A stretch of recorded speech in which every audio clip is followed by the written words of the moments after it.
गोविंद नाम संकीर्तनम गोविंद गोविंद जय जानकी कांत स्मरणम जय जय राम राम गोपिका जीवनस्मरणं गोविंद गोविंद जय सद्गुरुनाथ भगवान की समस्त भागवदल को जय। नाम संकीर्तनम यस्य सर्वपाप प्रणाशनम प्रणामो दुःख शमनः तं नमामि हरिं परम।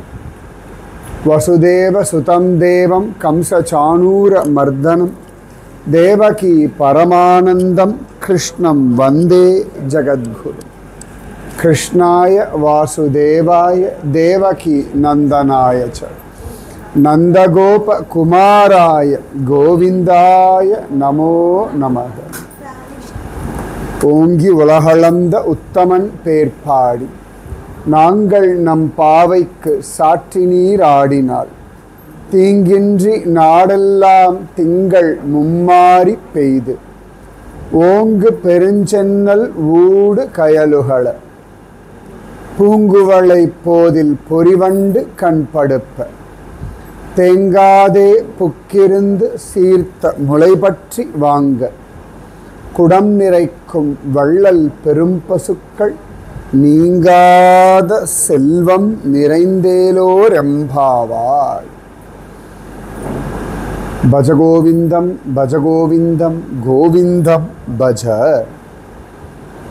பகவானுடைய நாம சங்கீர்த்தனம் இந்த கலியுகத்தில் நமக்கு கிடைச்சிருக்கிற ஒரு பெரிய புதையல், ஒரு பெரிய ஜாக்பாட். ஏன்னா எத்தனை தூரம் ஆச்சாரம் அனுஷ்டானங்கள்லாம் நம்மளால் ஃபாலோ பண்ண முடியும் அப்படின்றது தெரிய மாட்டேங்கிறது. எல்லாத்துக்கும் ஒரு சமாதானம் நாம் சொல்லிக்கிறோம், இதெல்லாம் பண்ண முடியல இந்த காலத்தில், உடனே ஒரே ஒரு பழி, எல்லாம் களி கெட்டு போயிடுது, களி முத்தி போயிடுது. இப்போ தான் களி ஆரம்பிச்சிருக்கு, இப்போ தான் களி ஒரு 5105 வருஷம் ஓடி இருக்கு, இன்னும் 4,27,000 வருஷம் சொச்சம் இருக்குது. ஆனால் அதுக்குள்ளேயே சரியா இன்னும் களி தவழ கூட ஆரம்பிக்கல. நடந்தால் தானே அப்புறம் முத்தி வரும்னு சொல்லு, நீஞ்சவே ஆரம்பிக்கல, சின்ன குழந்தை களி. ஆனால் சேஃபாக ஒரு விஷயம் சொல்லிடுறோம், களி சரியில்லை, களினால மோசமாக இருக்குது அப்படின்னு. ஆனால் ஸ்ரீமத் பாகவதம் மகாத்மாக்கள் எல்லாரும் சொல்லும் பொழுது களி சாது அப்படின்ற, களி ரொம்ப சாது. யாருக்கு சாது அப்படின்னா பக்தி பண்ணுறவாளுக்கு இது சாது. பொலிக பொலிக பொலிக போயிற்று வல்லுயிர் சாபம் நலியும் நரகமும் நைந்த நமனுக்கு இங்கு யாதொன்றும் இல்லை கலியும் கெடும் கண்டு கொன்மின். சுவாமி நம்மாழ்வார் கேரண்டி கொடுக்குறார், பொலிக பொலிக பொலிக. கலிக்கு ஆரம்பத்தில் பிறந்தவர் அவர் தான். சரியா கலியுகம்னா என்னன்னு உள்ளபடி தெரிஞ்சது யாருன்னா சுவாமி நம்மாழ்வார் தான். ஏன்னா அவர் தான் ஆதி திராவிடன். அது யாரும் திராவிடர்களை பற்றி பேசுறது ரைட்ஸே கிடையாது. நம்மாழ்வார் தவிர அவர் யாரும் ஆதி திராவிடன்ற கேட்டகரிக்குள்ளே வரவே மாட்டார். களி பிறந்த 43ஆவது நாளில் வந்துட்டார் அவர். அவர் சொல்கிறார் பொலிக பொலிக பொலிக ஜெயஹோ ஜெயஹோ ஜெயஹோ அப்படின்றார். போயிற்று வல்லுயிர் சாபம், இந்த ஜீவர்கள் மேலே ஒரு பெரிய சாபம் இருக்கு இல்லையா, இதெல்லாம் போயாச்சு. போயிற்று வல்லுயிர் சாபம் நலியும் நரகமும் நைந்த நமனுக்கு இங்கு யாதொன்றும் இல்லை. எல்லாரையும் படாத பாடுபடுத்தின ஜனங்களுடைய கர்மாவுக்கு தகுந்தார் போலே தர்மப்படி சிக்ஷை பண்ணக்கூடிய யம தர்மராஜனுக்கும் இங்கே வேலை இல்லாமல் போயிடுத்துன்றார். நலியும் நரகமும் நைந்த நமனுக்கு இங்கு யாதொன்றும் இல்லை கலியும் கெடும் கண்டுகொன்பின். கலியும் கெட்டு போயிடும். கலியினால யாரும் கெட்டு போக மாட்டா, களி கெட்டு போயிடும். கடல் வண்ணன் பூதங்கள் மண்மேல் மலிய புகுந்து இசை பாடி ஆடி உழிதரக் கண்டு.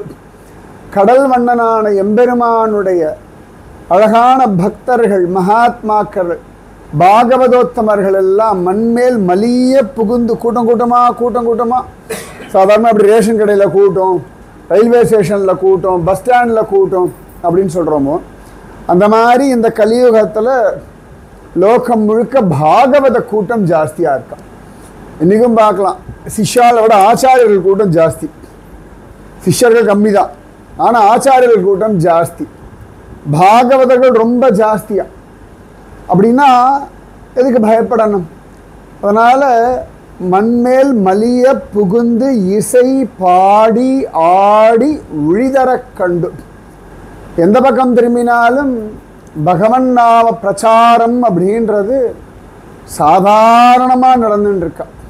இப்போ அந்த காலத்துலலாம் சாயங்காலம் ஏதான ஒரு கோவிலில் நடக்கும், இல்லாட்டி ஒரு அக்ரஹாரத்தில் விஷயங்கள் பேசுவார்கள். ரொம்ப ரேராக அப்படி தான் நடந்துட்டுருக்கும். இப்போல்லாம் மொபைல் ஃபோன்லேயே வந்துடுறதும் இருக்கிற இடத்துல காத்தாலே நமக்கு நேரம் பத்தாது. சரியாக சொல்லணும்னா 24 மணி நேரம் பத்தாது. இப்போ ஸ்திரீகள்லாம் பார்க்கலாம், வீட்டு வேலை செஞ்சுட்டே தான் காலக்ஷேபம் கேட்குற வழக்கமாகிடுது. காலக்ஷேபம்ன்றது தனியாக உட்காந்து கேட்கறது, இல்லாட்டி பகவத் விஷயம் தனியாக உட்காந்து கேட்கறது அப்படிலாம் கிடையாது. வீட்டு வேலைகளை பண்ணிகிட்டே சுப்பிரபாதம், வீட்டு வேலைகள் பண்ணிகிட்டே சகஸ்ரநாமம், ஆஃபீஸ் வேலையை பண்ணிகிட்டே யூடியூப்பில் விஷயங்கள் கேட்டுக்கிறது, வாக்கிங் போகும்போதே நாமசங்கீர்த்தம் கேட்கறதுன்னு இப்போ இத்தனை சௌலபியம் கலியில தானே கிடச்சினால கலி சாது. அப்போ என்னடான்னா பெரிய பாக்கியம் நமக்கு கலியுகத்தில் ஜன்மா வாய்ச்சிருக்கு. அப்போ இந்த கலியை நாம் கொண்டாடணும். ஏன் கலியை கொண்டாடணும் அப்படின்னா, இந்த கலிக்கு முன்னாடி துவாபர யுகம், கிருத்தயுகம், திரேதாயுகம், துவாபர யுகம், கலியுகம் அப்படின்னு சொல்லுவோம். அதில் நாம் இருக்கிறது 28வது சதுர்யுகத்தில் கலியுகம்.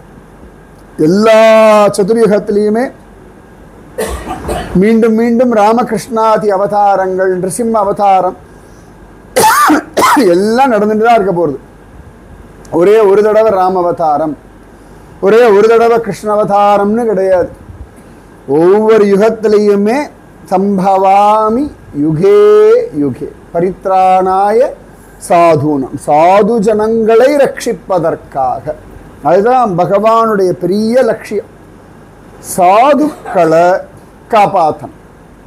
இப்போ எங்கேயோ ஒரு பயங்கரவாதி ஏதோ அட்டகாசம் பண்ணுறான், அக்கிரமம் பண்ணுறான் அப்படின்னா முதல்ல அதனால் பாதிக்கப்பட்ட ஜனங்களை காப்பாற்றுறது தான் முதல் தர்மம். அதுக்கப்புறமா தான் ஆப்ரேஷன் சிந்தூர்னு போய் அங்கே அடிக்கணும். முதல்ல இங்கே இருக்கிறவாளை காப்பாற்றினும், பாதிக்கப்பட்டவாளுக்கு தைரியத்தை கொடுக்கணும். அதன் பிறகு அந்த அக்கிரமத்தை பண்ணவனை போய் அவன் இடத்துல போய் அடிக்கணும்.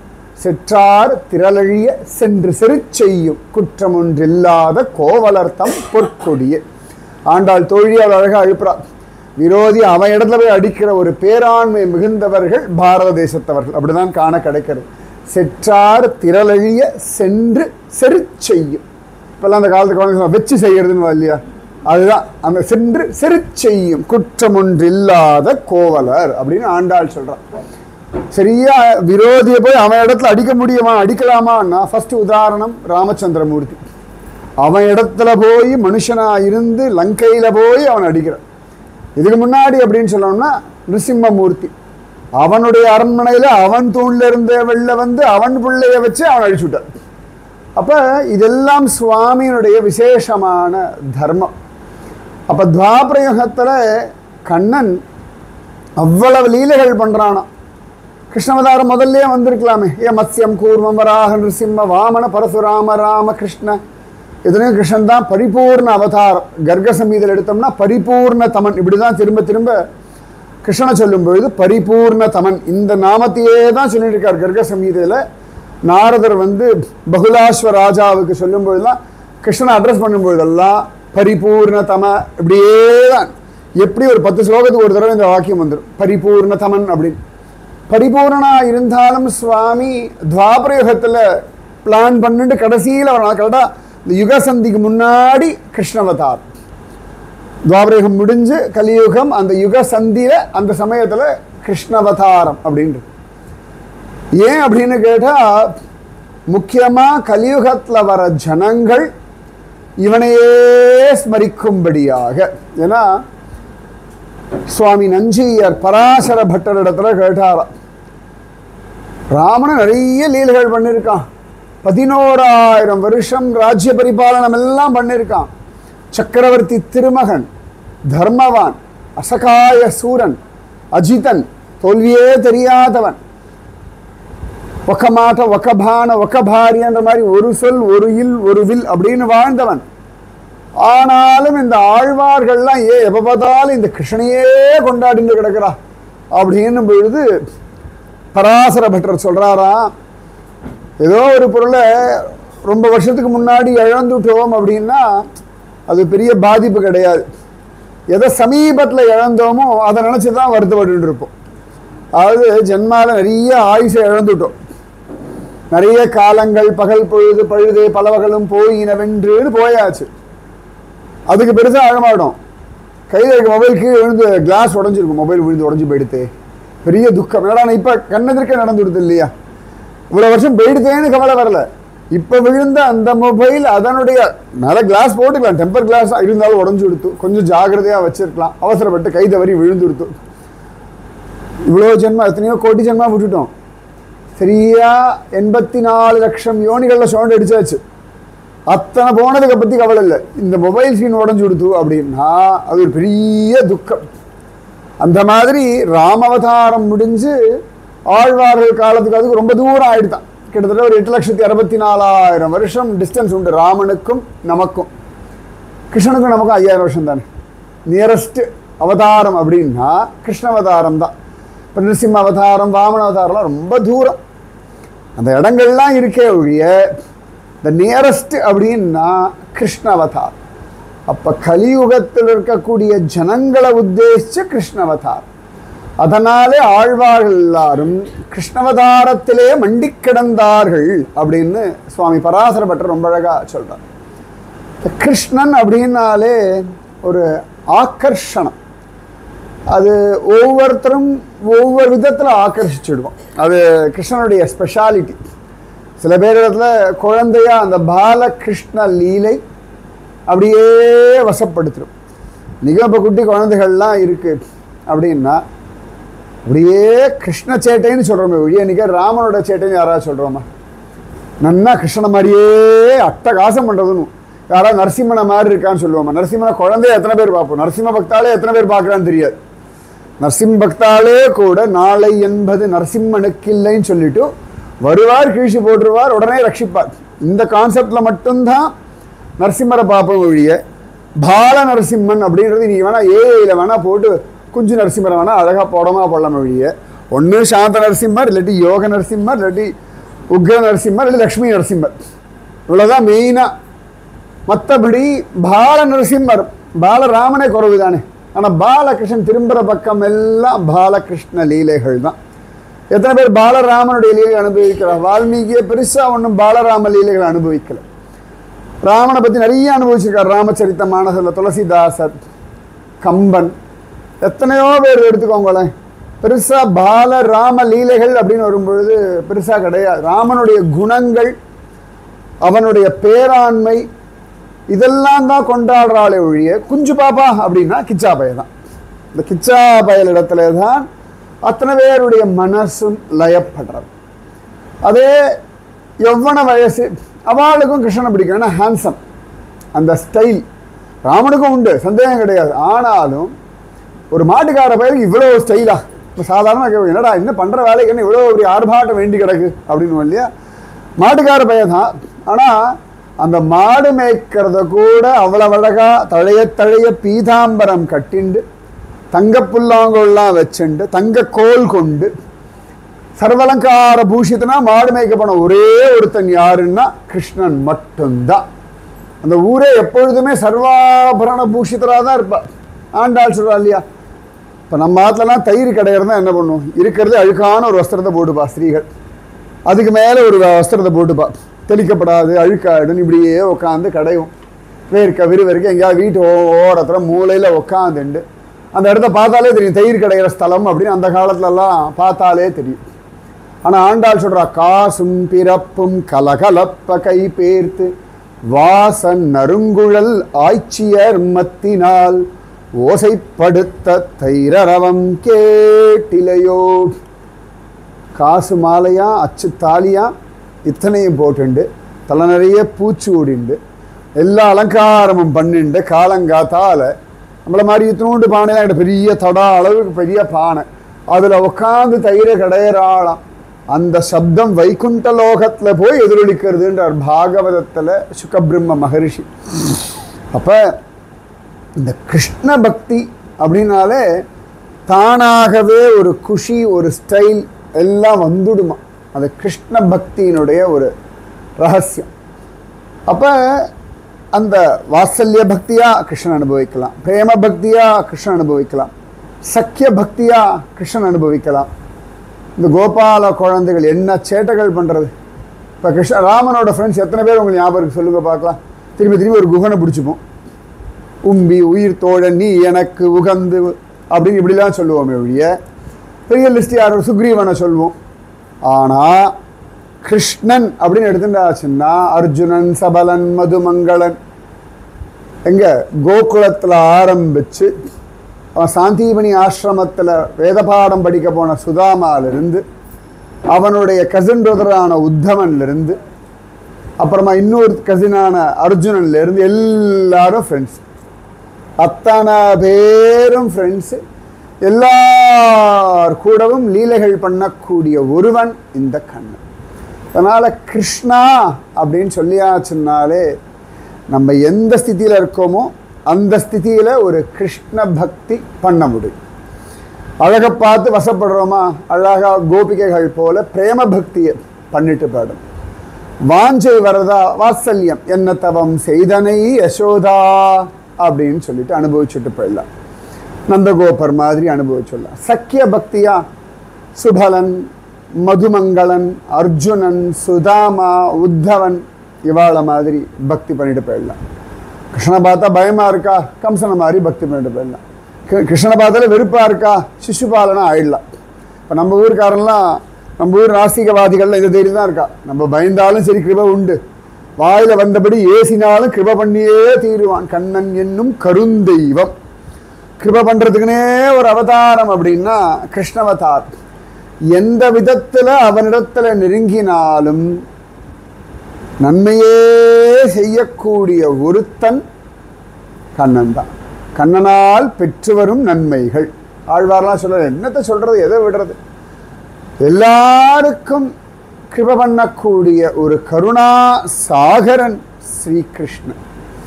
அந்த கிருஷ்ணனை ஒவ்வொருத்தரும் ஒவ்வொரு ரீதியில் அனுபவிக்கிறார். நிறைய கிருஷ்ண பக்தர்கள், பீஷ்மராக இருக்கட்டும், திரௌபதியாக இருக்கட்டும், குந்தியாக இருக்கட்டும், ஒவ்வொருத்தரும் ஒரு அழகு அப்படின்னா அதில் ஒரு விசேஷமான ஒருத்தர் மகாத்மா விதுரர். ரொம்ப அழகான ஒரு பெரிய பக்தர், தன்னை வெளிக்காட்டிக்காத ஒரு பக்தர் விதுரர்.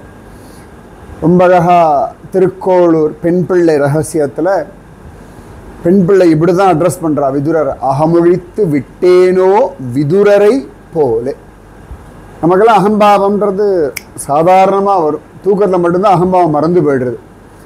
அகம்பாவம் இல்லாமல் நம்மளால் ஜீவிக்கவே முடியும். அகம்பாவம் தப்பு கிடையாது. அடுத்த வாழை டிஸ்டர்ப் பண்ணாத வரைக்கும் அது நம்மளை சேஃப்கார்டு பண்ணிட்டு தான் இருக்குது. நான் அப்படிலாம் பண்ண மாட்டேன், நான் பொய்யெல்லாம் சொல்ல மாட்டேன், ஒரு அகம்பாவம் தான். ஆனால் இதுவும் அவசியமாக தான் இருக்குது. தன்னை காப்பாற்றி கொள்வதற்கு அந்த ஈகோ அவசியம், அந்த ஒரு செல்ஃபிஷ்னஸ் அவசியம். அது இருந்தால் தான் பல விஷயங்களில் நாம் கெட்டு போக மாட்டோம், தடம் மாறி போக மாட்டோம்.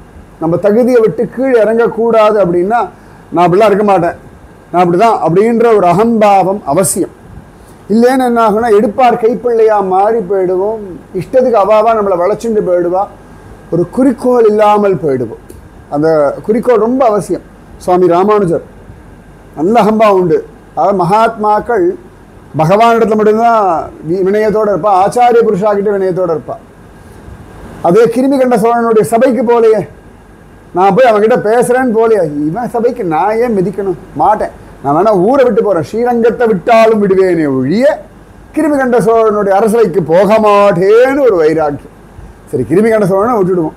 விஷ்ணுவர்தன ராஜா மேல்கோட்டையில் விட்டலதேவன் பேர் அவனுக்கு, அவனுடைய சபைக்கும் போக மாட்டேன்னு விட்டார். அவன் தான் இவரை தேடிண்டு வந்தான். அப்போ இதெல்லாம் ஒரு சுயமரியாதை. அதுக்கு இந்த ஒரு அகம்பாவம் வேணும். நான் கண்டவா இடத்துல போய் நிற்க மாட்டேன், கண்ட இடத்துல கேட்க மாட்டேன் அப்படின்னு ஒரு விசேஷமான ஒரு தர்மம் இது. விதுரர் அத்தனை ஆச்சரியமான ஒருத்தர். விதுரர் அப்படின்னாலே புத்திசாலின்னு ஒரு அர்த்தம், திறமையுடையவன் ஒரு அர்த்தம். விதுரர் ஸ்வயம் யமதர்மராஜாவினுடைய அவதாரம். இப்படிதான் மகாபாரதம் பாகவதம் எல்லாத்துலேயுமே நம்மளாம் யமதர்மராஜான்னா பேசுறதே விட்டுட்டோம். சரியா பாகவத தர்மம் தெரிஞ்சவர்கள்ல ரொம்ப முக்கியமானவர் யமதர்மராஜா. எப்படி பீஷ்மர்லாம் சொல்றோம் இல்லையா, அந்த ஒரு ஸ்டேட்டஸ்ல இருக்கக்கூடியவர் யமதர்மராஜா. யம நியமங்கள் நம்ம சொல்றோம் இல்லையா, அதாவது பாரபட்சம் இல்லாமல் தர்மம் அப்படின்னா யமனுக்கு மட்டும்தான் இருக்கு. வேற யாருக்கும் அந்த தர்மத்தில் ஒரு பெரிய பிடிமானம் கிடையாது. நம்மெல்லாம் கொஞ்சம் ஃப்ளெக்சிபிளாக விட்டுரும். நம்மாத்து குழந்தை தானே, வந்து பணக்காரன் தானே, அன்றைக்கி எனக்கு ஹெல்ப் பண்ணியிருக்கான், அதெல்லாம் அவர் கிடையாது. பெரிய கோடீஸ்வரனாக தான் சரி ராஜா கிளம்புன்னுடுவார், சின்ன குழந்தையாலும் டைம் ஆகிடுது கிளம்புன்னுடுவார். இப்போ தான் கல்யாணம், அதெல்லாம் எந்த விதமான பாரபட்சமே. அதெல்லாம் யம தர்மராஜா, இந்திர தர்மராஜான்னு சொல்கிறது இல்லை. சூரிய தர்மராஜா, சூரியன் கரெக்டாக வர அவரையால தர்மராஜான்னு சொல்கிறோமா, சந்திரனை சொல்கிறோமா, ஒருத்தனையுமே சொல்ல மாட்டோம். ஏன்னு கேட்டால் பாகவத தர்மம் தெரிஞ்சு சரியா பகவானுக்கு பிடிச்ச மாதிரி கர்மாவை பண்ணுறது யாருன்னு கேட்டால் யமதர்மராஜா தான். அந்த யமதர்மராஜா அப்படின்னா உடனே ஒரு நெகட்டிவ் ஃபீலிங்கே கிடையாது. அவ்வளவு பாசிட்டிவான ஒரு பரம பாகவதோத்தமர். அதுவும் ஸ்ரீமத் பாகவதத்தில் அஜாமிள உபாக்கியானத்தில் பார்த்தோம்னா தன்னுடைய வேலைக்காரர்களுக்கு கிங்கரர்களுக்கு இன்ஸ்ட்ரக்ஷன் கொடுக்குறார். யார் பகவன் நாமத்தை சொல்கிறானோ அவன் பக்கம் போகாதே. ஏன்னா அஜாமிலன் பகவன் நாமத்தை சொல்லும் பொழுது விஷ்ணு தூதர்கள் வந்து இந்த யமதூதர்களை தடுத்துடுறான்.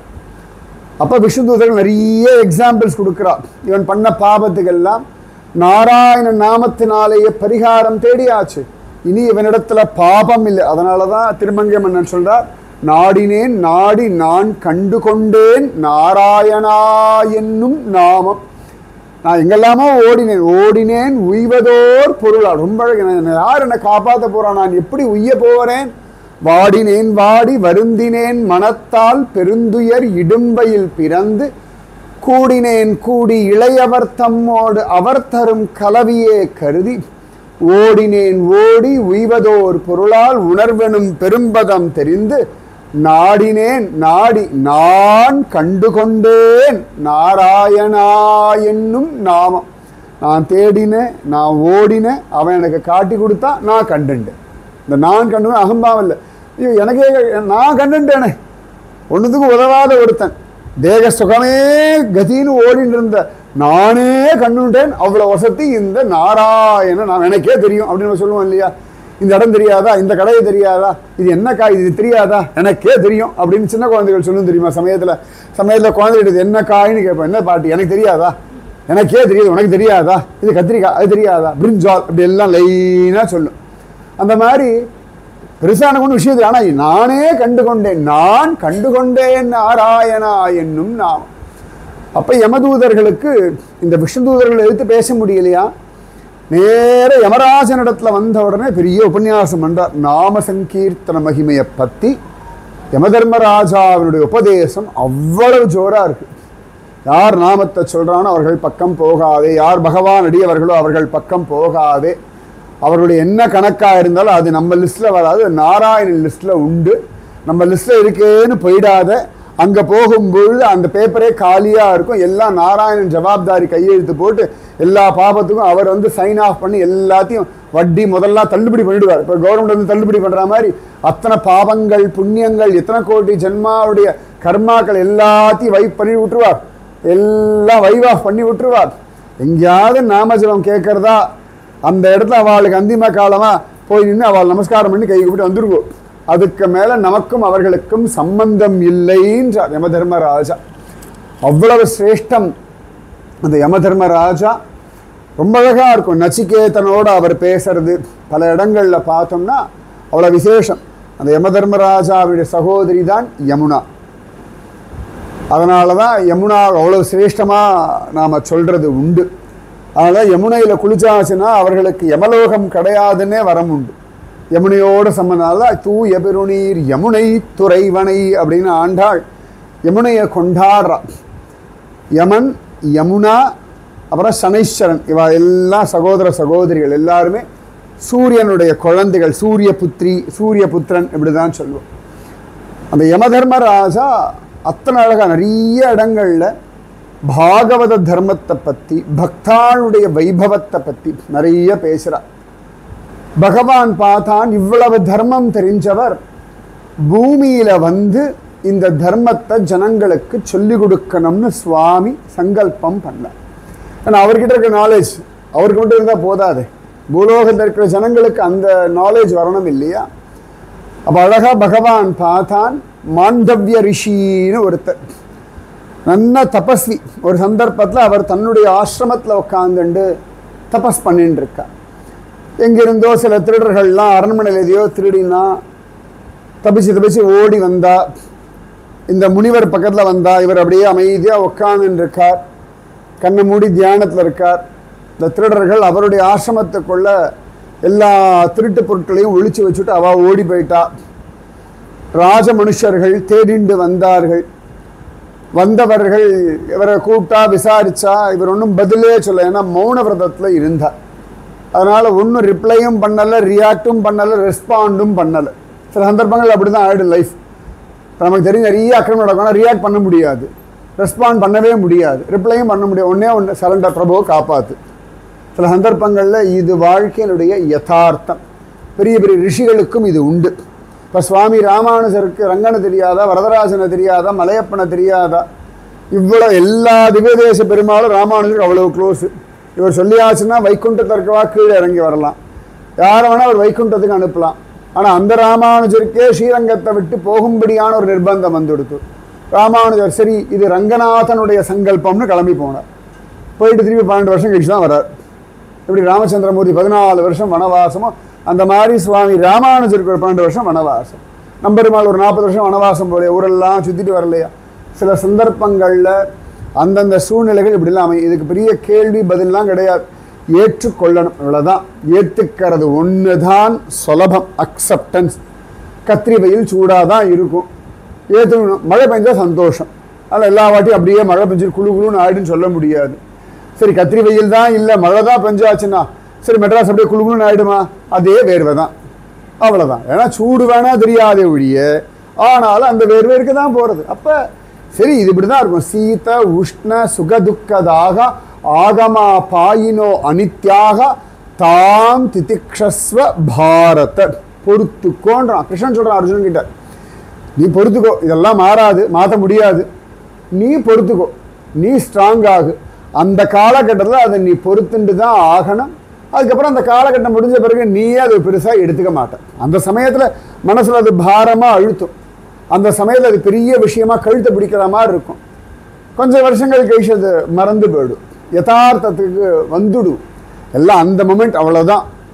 அந்த மொமெண்ட்டில் அப்படியே போட்டு அழுத்து. அதுக்கப்புறம் அடுத்த வேலைகளை பார்த்துட்டு போயிடும். காலத்துக்கு அப்படி ஒரு பெரிய பலம் உண்டு, அது மறக்கடிச்சிடும். இப்போ டெய்லி ராத்திரி தூங்கிடுறோம் இல்லை, எவ்வளோ கவலைகள்லாம் இருக்குது. ஆப்ரேஷன் சிந்தூர் தூங்காமலாம் இருந்தோம், ஏதோ பண்ண போகிறேன், ஏதோ பண்ணால் தேவையில்லை அப்படி தானே இருந்தது. அதுக்கு மேலே பெருசாக அப்படியே நினச்சிட்டு உடனே கிளம்புறேன், நானும் கிளம்புறேன், நான் போகிறேன், பார்டருக்கு யாராவது கிளம்பினோமா, அப்டேட்ஸ் மட்டும் பார்த்துட்டு இருந்தோம் ஃபேஸ்புக்லேயும் நியூஸ்லேயும், இவ்வளோ தானே ஒழிய. எத்தனை பேர் உடனே அப்படியே கிளம்பி போயிட்டோம், ஆச்சு ஒரு 10 நாள் ஆயாச்சு, எத்தனை பேரை பற்றி பேசுகிறோம், ரொட்டீன் பார்க்க ஆரம்பிச்சாச்சு, இவ்வளவு தானே. அப்போ காலம் இப்படி கடத்திட்டு போயிடும். இந்த மாண்டவியருக்கு ஒன்றும் பதில் சொல்லலை. ராஜா முன்னாடி நிற்க வச்சா ராஜாவும் நிறைய கேள்வி கேட்குறான். அப்பொழுதும் அவர் பதில் சொல்ல, ஏன்னா மௌன விரதத்தில் இருக்கிறதுனால. ஏன்னா அந்த விரதம் பெருசாக அவருக்கு தோன்றியது, விரத பங்கம் பண்ணிக்கல அவர். அப்போ ராஜா பார்த்தான், எல்லாரையும் கழுவில் ஏற்ற சொல்லிட்டான். எல்லாரையும் கழுமரத்தில் ஏற்றியாச்சு, இவரையும் ஏற்றியாச்சு. இவர் அப்பயும் அங்கேயும் உட்காந்து தியானம் பண்ணிட்டு இருக்கார். நம்மெல்லாம் சொல்கிறோம் இவ்வளோ கஷ்டத்தில் எப்படி தியானம் பண்ணுறது, இதை விட பெரிய கஷ்டத்தெல்லாம் பெரியவாள்லாம் தியானம் பண்ணியிருக்கா. நம்மெல்லாம் கஷ்டம்லாம் ஒன்றுமே கிடையாது நமக்கெல்லாம். அந்த கொஞ்சம் டிஸ்கம்ஃபர்ட் அதையே பெருசாக கஷ்டம் கஷ்டம் கஷ்டம் கஷ்டம்னு புலம்பிட்டு இருப்போம். இந்த காலத்து குழந்தைங்க எல்லாத்துக்கும் கஷ்டம் அப்படின்னா கடைக்கு போய்ட்டோம், கடைக்கு அவ்வளோ தூரம் போகணுமா, இவ்வளோ சாமானா பக்கத்தில் இருக்கும். ஒரு நாங்கள்லாம் சின்ன பிள்ளையா இருக்கும்போது 10 வாட்டி கடைக்கு அமைச்சு சந்தோஷமாக ஓடும். ஏன்னா அதுவே ஒரு பெரிய ஜாலி. இல்லாட்டி புக்கையே உட்காந்துட்டு இருக்கணுமே, கடைக்கு போடானா தோ கிளம்பிட்டோம். அப்போ ஆடா ஒரு பெரிய பிரேக் என்னடானா கடைக்கு போயிட்டு வருது. எத்தனை வாட்டி சொன்னாலும் சலிக்காமல் போகும். அப்பாடா அப்படின்னு எதாவது படிச்சு ஆடா ஹோம்ஒர்க் எது நீ தான் கடைக்கு போச்சுன்னு சொல்லி பழி அவள் மேலே போட்டுடலாம். அவ்வளோதான், ஜாலியாக ஓடிடலாம் இல்லையா? அதெல்லாம் ஒரு சுகம் தானே. ஆனால் இந்த காலத்துக்கு கொஞ்சம் எதுக்கு ஏன் கடைக்கு போகணும்? அமேசானில் ஆர்டர் பண்ணால் வருமே, ஜெப்டோவில் ஆர்டர் பண்ணால் வருமே. இதை காரணம் வச்சு வெளில போகலான்னு தோண மாட்டேங்கிறது இல்லையா? அப்போ சில சந்தர்ப்பங்களில் இதெல்லாம் ஏதோ கஷ்டம்னு பேசிக்கிறோம் இல்லையா? இந்த மாண்டவியர் தியானம் பண்ணுறால் கடைசியில் ராஜாவுக்கு தெரிஞ்சு போயிடுது. மற்ற திருடர்கள்லாம் அந்த கழுமரத்திலே உசுரை விட்டுவிட்டா. இவர் மட்டும் அப்படியே உயிரோடு இருக்கும்போது ராஜாவுக்கு தெரிஞ்சு போயிடுது. ஒரு யாரோ பெரிய ரிஷின்னு வந்து மன்னிப்பெல்லாம் கேட்டான், அவரை இறக்கி விட்டுவிட்டான். ஆனால் என்ன ஆயிடுதுன்னா அந்த கழுவினுடைய முனை மட்டும் அவர் உடம்புல செட்டில் ஆகிடுது. அதனால் அணிமாண்டவியர்னு பேர் வந்துடுது. அது உட்காந்துடுது அந்த கழுவோட இது. கழுவுன்றது ஒரு பெரிய ஒரு மரம், இரும்பில் இருக்கும், இல்லாட்டி மரத்தில் இருக்கும், மேலே டாப்பில் நல்லா கூராக இருக்கும். அது மேலே உட்கார வச்சுருவா. நம்ம உடம்போட வெயிட்டில் அப்படியே இறங்கி இறங்கி உடம்பு 2ஆ பழக்கம். அது பேர் தான் கழுமரம் ஏற்றுறதுன்னு பேர். இருக்கிறதுல குடிய தண்டனை அது அப்படின்னு காண கிடைக்கும். இந்த அணிமாண்டவியர் பார்த்தார், ராஜா கிட்ட ஒன்றும் சொல்லலை. ஏன்னா அவருக்கு கோபமும் வரல. இவன் இந்த ஒரு காரியத்தை பண்ணான்னா ஏதோ என்னுடைய ஒரு கர்மா இவனை பண்ண தூண்டிருக்கு. எனக்கும் இவனுக்கு சம்மந்தமே கிடையாது, எனக்கும் திருடர்களுக்கும் சம்மந்தமே கிடையாது. நான் எங்கேயோ காட்டுக்குள்ளே ஆசிரமத்தில் உட்காந்துட்டு இருக்கேன். இவன் ஏன் திடீர்னு வந்து அங்கே வைக்கணும்? இவா ஏன் என்னை விசாரிக்கணும்? நான் ஏன் இப்போ விரதத்தில் இருக்கணும்? நான் ஏன் பதில் சொல்லலை? இவா ஏன் என்னை புரிஞ்சுக்கலை? அப்போ எங்கேயோ ஒன்று இருக்குது, ஏதோ ஒன்று தான் என்னை கொண்டு இந்த நிலைமையில் வச்சுருக்கு. இந்த ராஜாவோ இந்த திருடர்களோ இதெல்லாம் விட இந்த கழுமரத்தில் ஏறும்படியான ஏதோ ஒரு கர்மா எனக்கு வாய்ச்சிருக்கு. அது என்னன்னு தெரிஞ்சுப்பானு அவருக்காக தான் அந்த ஆதி மூலம் இல்லையா, இந்த ரிஷி மூலம் நதி மூலம் மாதிரி what is the reason behind, அதை போய் பார்ப்போம் அப்படின்னு நேராக பார்த்தார். அவர் பார்த்தார் இந்த விஷயங்கள் எல்லாம் யம தர்மராஜனுடைய கண்ட்ரோலில் வரும். அவருக்கு தெரியும். மற்றவாளை போய் இந்திரன்லாம் போய் கேட்டால் நீங்கள் டென்ஷன் ஆக்காதீங்க, எனக்கே வாழ்க்கை ஓடின்னு இருக்கு, இந்த இந்திர பதவி எப்போ போகுமோன்னு எனக்கே தெரியல, அதனால் என்கிட்ட கேட்காதீங்கன்னு டென்ஷன் ஆகிடும். சரி நேராக போவோம், யம தர்மராஜன் இடத்துல போவோம். நேராக போயாச்சு.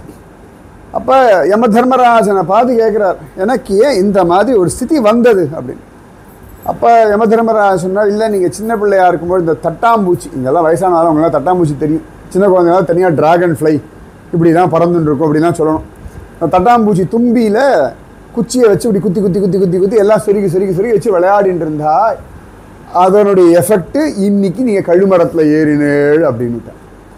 தும்பி அந்த நிறைய பசங்கள்லாம் அப்படி பிடிச்சி குத்தி விடும். சில பறவைகள் உண்டு, அது என்ன பண்ணோம்னா சில அதுக்கு வேண்டிய மிருகங்களை வேட்டையாடி ஒரு பாலைவனத்திற்கு முள்ளில் குத்தி வைக்கும். அது கொஞ்சம் கொஞ்சமாக உசுறு போகும். அப்போ தான் ஃப்ரெஷ்ஷாக இருக்கும் அது சாப்பிட்றதுக்கு. அதுக்காக அது கொல்லாது கொண்டு கொண்டு கொண்டு சொருகி வச்சு போயிடும் முள்ளில். சரியாக அந்த கழுமரத்தில் ஏற்றுற மாதிரியே இந்த பறவைகள் பார்க்கறதுக்கு மட்டும்தான் அழகு, எல்லாம் பயங்கரமானது. ஞாபகம் வச்சுக்கோங்க, குயில் சவுண்டு மட்டும்தான் நல்லது, குயிலில் கூ மட்டும் அழகாக இருக்கும். ஆனால் குயில் கூடு கட்டாது. மற்ற பறவைகள் இடத்துல போய் முட்டையை போட்டுரும். அது குஞ்சு வரும்பொழுது என்ன பண்ணோம்னா பிறந்து வெளில வந்த உடனேயே மற்ற பறவைகளோ குஞ்சுகளோ இல்லாட்டி அதனுடைய முட்டைகளோ இருந்தால் வெளில தள்ளும், நன்னா தள்ளும். அது கை இப்படி வச்சுன்னு அதை ரெக்கையை வச்சுட்டு இன்னொன்று அது இன்னும் கண்ணே திறந்துருக்காது. ஆனால் தனக்கு இவர்களால் தொந்தரவுன்னு தள்ளி விடும். குயில் குரல் மட்டும்தான் நல்ல ஒரு ஞாபகம் வச்சுக்கோங்க. பறவைகள்லாம் பயங்கரமானது, பார்க்கறதுக்கான எல்லாம் அழகாக இருக்கிற மாதிரி இருக்குமே ஒழிய பயங்கரமானது நிஜமாக. மனுஷன் பாம்பு தான் பயங்கரம்னு, பாம்பை விட மோசமான பறவைகள்லாம் இங்கே உண்டு. சில பறவைகள்லாம் பாம்பை பிடிக்கும், அதை கொல்றதுக்கு அப்படி அடிக்கும், நம்ம துணி துவைக்கிற மாதிரி அடிக்கும், பாம்பை அடித்து கொள்ளும். அதனால் ஒவ்வொன்றத்துலேயும் ஒரு க்ரூரம் உண்டு வச்சுக்கோங்க.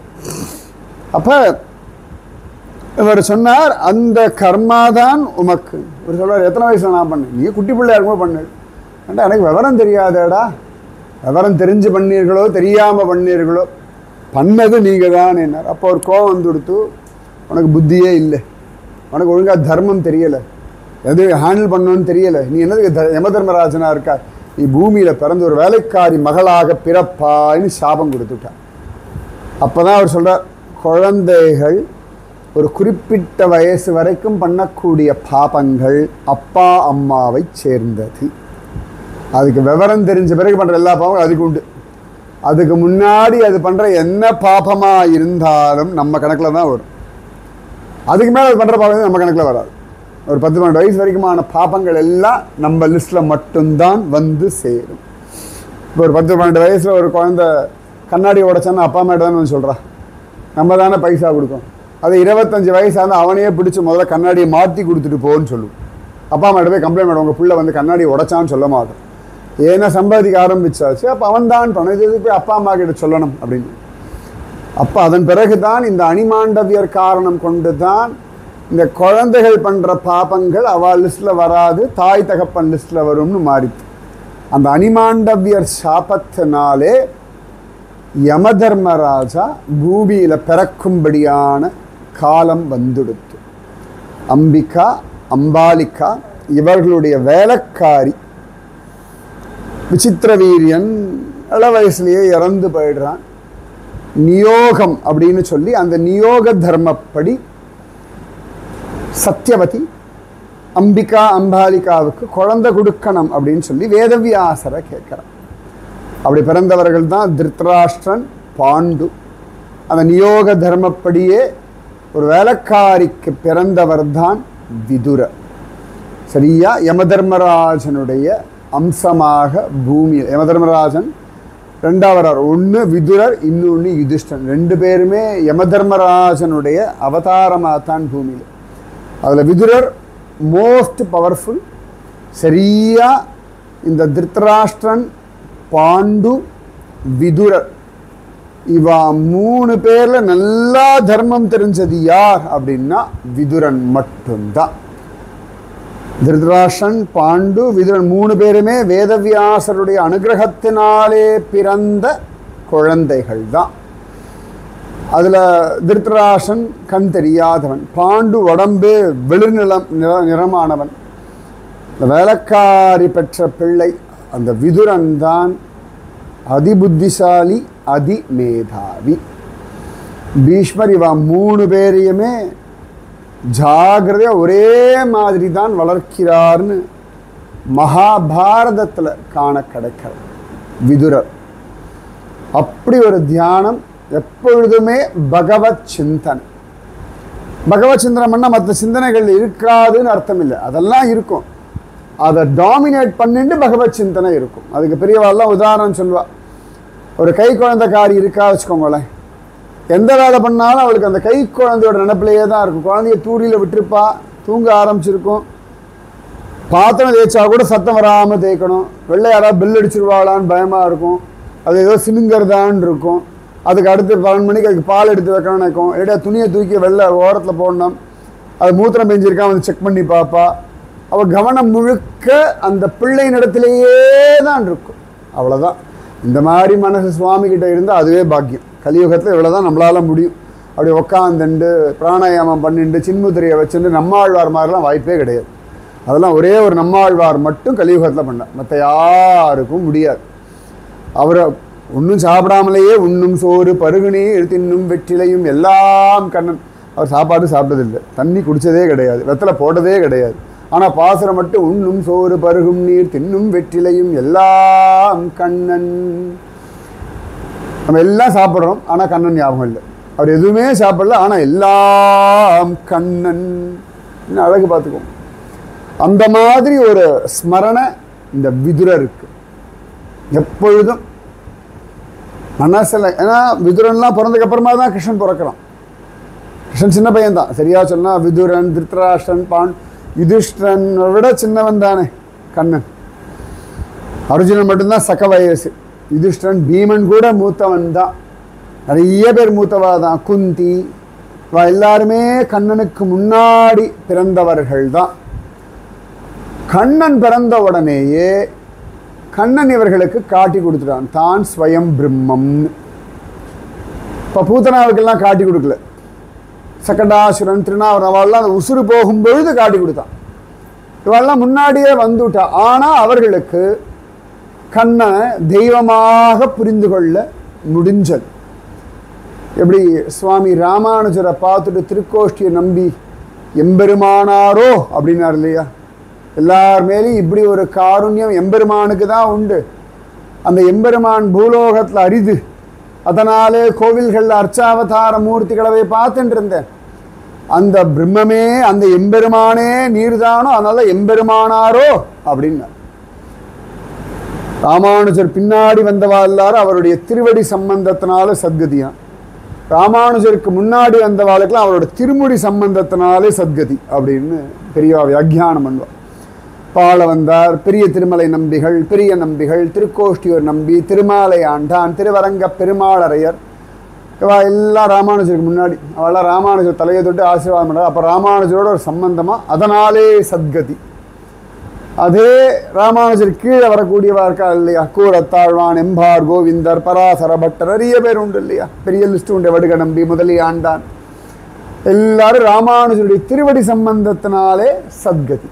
அந்த மாதிரி இந்த கண்ணன் அவதாரம் பண்ணும் பொழுதே இவர்களுக்கு எல்லாம் தெரிஞ்சு கொடுத்தான்.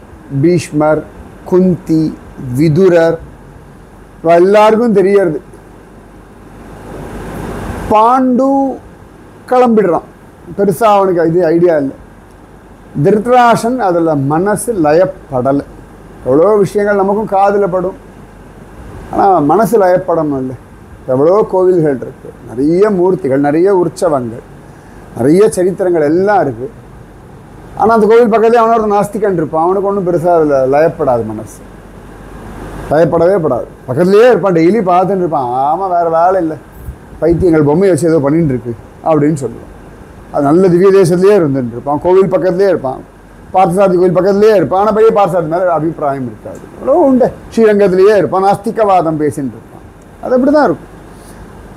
அவனருளால் தான், அவன் கிருபை தான் நமக்கு புரிய வைக்கணும், அவ்வளோதான். அவனருளாலே அவன் தாள் வணங்கி, அவனுடைய கிருப்பையினாலே மட்டும்தானே புரிஞ்சுக்க முடியும். இல்லாட்டி எப்படி புரிஞ்சுக்க முடியும் சொல்லுங்க பார்க்கலாம்? எல்லாருக்கும் புரியறது இல்லையே. அப்போ நமக்கு ஏதோ பக்தி வர்றது, லவலேசம் நாம ஜபம் வர்றது, பகவானை நினைக்க முடியறதுன்னா அவன் கிருப்பை, நிர்ஹேத்துக கிருப்பை, ஆச்சாரிய அனுகிரகத்தினாலே. அந்த விதுரெல்லாம் கண்ணன் தெய்வம்னு தெரிஞ்சிருந்தா கண்ணா கண்ணா அவ்வளோ அழகா கிருஷ்ணநாமத்தை ஜபிச்சுண்டே வாழற. உட்கார்ந்தாலும் எழுந்தாலும் நின்னாலும் நடந்தாலும் சதா சர்வதா கிருஷ்ணா. இந்த கிருஷ்ணலீலைகள்லாம் உடனே உடனே உடனே உடனே ஒரு செய்தி வந்துடும். அது தவிர அஸ்தினாபுரத்தினுடைய மகாமந்திரி வேறு. கூப்பிடுற தூரம் தான் பிருந்தாவனம், கோகுலம், மதுரா. இன்றைக்கி என்ன 3 மணி நேரம் தானே மதுரா, ஹஸ்தினாபுரம் எல்லாம். இவரும் மகாமந்திரி வேறு. ஏன்னா பாண்டு போயாச்சு, திருத்தராஷன் ராஜா. ஸோ அவனுக்கு சப்போர்ட்டிவாக இவர் மகாமந்திரி ஸ்திதியில் உட்கார வச்சுருக்க. அவர் ராஜாவை ஆக்கலை யாரும். அவருக்கு அதை பற்றி கவலையும் இல்லை, அதுக்கு அவர் போராடவும் இல்லை. இந்த ஜென்மா என் கர்மாவை கழிப்பதற்காக வந்திருக்கேன். இந்த ஜென்மாவில் சுவாமி என்னை எங்கே வச்சிருக்காரோ அந்த இடத்துல நான் பக்தி பண்ணுவேன், என் கடமைகளை பண்ணுவேன். இது ரொம்ப முக்கியம். வைத்த விடத்து இருந்தேனோ பரதனை போலேன்னு நம்ம பெண் பிள்ளை சொல்லுவாள். லக்ஷ்மணன் தான் சுவாமி கூட்டிட்டு போனார் காட்டுக்கு, பரதனை கூட்டிட்டு போல. பரதன் 14 வருஷம் அதே அயோத்தியாவில் எல்லாரும் அவனை அவமானப்படுத்திட்டு இருக்கா. விதவிதமாக பரிகாசம் பண்ணுறான், நிறைய பேர் ஏசரா. இவ்வளவும் பொறுத்துன்னு 14 வருஷம் ராமனுக்காக ராஜ்ய பரிபாலனம் பண்ண பரதன். 14 வருஷம் கழிச்சு ராமன் வந்து கொண்டாடின பிறகுதான் எல்லாருக்கும் பரதனுடைய மகிமை புரிஞ்சு. அது வரைக்கும் யாரும் பரதனை மதிக்கவே கிடையாது, தலையெழுத்தேன்னு வாழ்ந்துட்டு இருந்தான். 14 நிஜமா ரொம்ப கஷ்டம். இப்போ கூட போன லக்ஷ்மணனுக்காக நித்தியம் ராம தரிசனம், ராம கைங்கரியம், ராமனோட பேச்சு எல்லாம் தெரியும். 14 வருஷம் பரதனுக்கு சுவாமிக்கும் கான்டாக்டே கிடையாது, துளி கான்டாக்ட் கிடையாது. இவன் மனசுக்குள்ளே பேசுவான், அங்கேருந்து சுவாமி அவன் மனசுக்குள்ள ஒரு விஷயம் சொல்கிறார். நேரடியாக போனான், பார்த்தான், தரிசனம் பண்ணான், கைங்கரியம் பண்ணான்றது துர்லபம், துர்லபம். 14 வருஷம் ஒன்றுமே கிடைக்கல அவனுக்கு. ஆனாலும் ஸ்ரத்தையோட சுவாமி என்னை எங்கே வச்சிருக்காரோ அங்கே இருக்கேன். சில சந்தர்ப்பங்கள் வாழ்க்கையை நம்ம கொண்டு எங்கேயோ வைக்கும். அந்த இடத்துல இருந்தார் ராமானுஜர், மேல்கோட்டில் இருந்தார் இல்லையா? நிகமாந்த மகாதேசிகர் சத்திய காலத்தில் இருந்தார். ராமானுஜர் மாதிரியே ராமானுஜர் 12 வருஷம் தர மாதிரி நிகமாந்த மகாதேசிகர் 12 வருஷம் சத்திய காலம். ரொம்ப அழகான கிராமம். எத்தனை பேர் பெயர்கள் எனக்கு தெரியாது. இந்த காவேரி ஆற்றங்கரை ஸ்ரீரங்கத்தில் நம்பெருமாள் கிளம்பும் பொழுது சுதப்பிரகாசி இதெல்லாம் எடுத்துட்டு நம்ம தேசிகர் போய் இருந்த இடம். அழகான கிராமம்.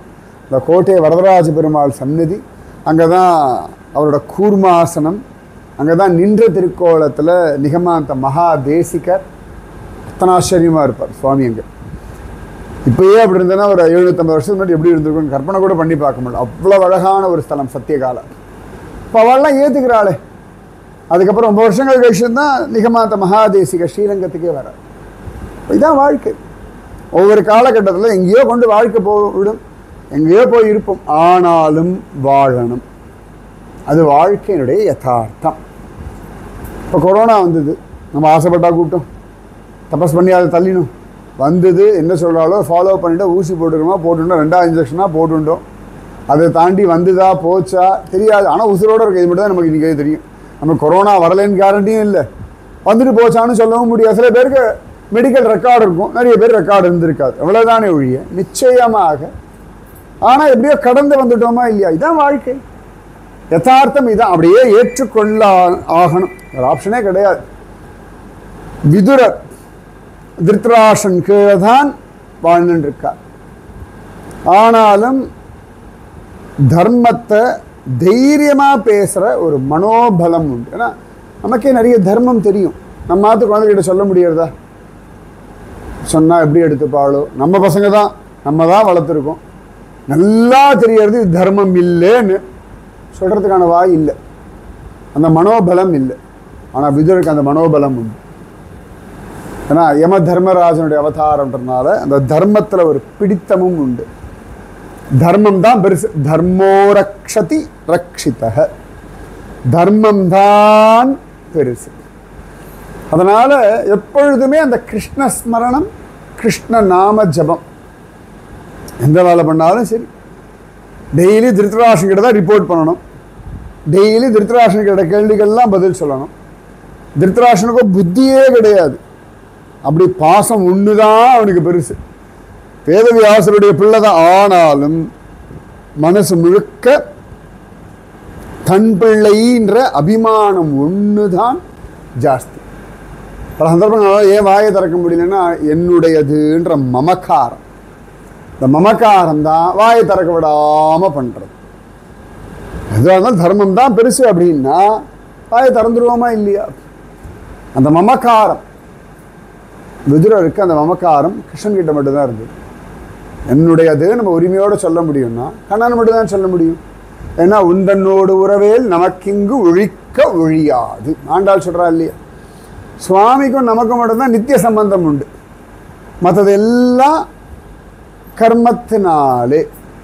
அது எல்லாமே கணவன் மனைவி அப்பா அம்மா பந்து சகோதரன் சகோதரி வேலை வீடு பக்கத்தில் இருக்க நெய்பர் எல்லாம் பார்த்தா கர்மாவின் அடிப்படையில் யத் யத் பவ்யம் பகவன்னு பூர்வ கர்மானு ரூபம். முகுந்தமாலால் குலசேகர ஆழ்வார் சொல்கிறார், என்னெல்லாம் நடக்கிறதோ எல்லாம் பூர்வ கர்மானுபடி நடக்கட்டும், ஆனால் ஹிருதயம் மட்டும் உங்ககிட்ட இருக்கட்டும்னுட்டு. அதெல்லாம் சரீரத்துக்கான எல்லா விஷயங்களும் யத் யத் பவ்யம் பகவன்னு பூர்வ கர்மானு ரூபம். நான் பண்ண கர்மா இந்த ஜென்மாவில் விதவிதமாக எனக்கு ஒரு எஃபெக்ட்ஸை கொடுத்துட்டுருக்கு. அது நல்லதோ கெட்டதோ சரியோ தப்போ வெற்றியோ தோல்வியோ மானமோ அவமானமோ கர்மாபடி. ஆனால் ஹே பிரபோ, மரண காலத்தில் கூட அவிஸ்மிருதித்வ சரணாரவிந்தே பவே பவே மே அஸ்து பவத் பிரசாதா.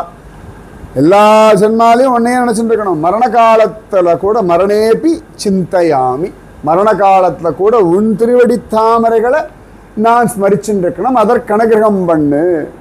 ஸ்ரீவல்லபேதி வரதேதி தயாபரேதி பக்த பிரியேதி பவலுண்டன கோவிதேதி நாதேதி நாதேதி நாகசயனேதி ஜெகன்னிவாசேதி ஆலாபினம் பிரதிபதம் குருமே முகுந்த. முகுந்தா, எப்பொழுது உன் நாமத்தை புலம்பும்படியாக என்னை செய்வாய். எந்த வேலை பண்ணிட்டு இருந்தாலும் உன் நாமத்தை சொல்லணும். நான் எந்த சித்தியில் இருந்தாலும் உன் நாமத்தை சொல்லணும். புத்தி எப்படி இருந்தாலும் உன் நாமத்தை நான் விடாமல் சொல்லிகிட்டே இருக்கணும். இவ்வளோதான் எனக்கு வேணும். மற்றதெல்லாம் உனக்கு தெரியுமே, நான் என்ன கர்மா பண்ணணுமோ பண்ணுறேன், எனக்கு என்ன நடக்கிறதோ கர்மாபடி நடக்கட்டும்.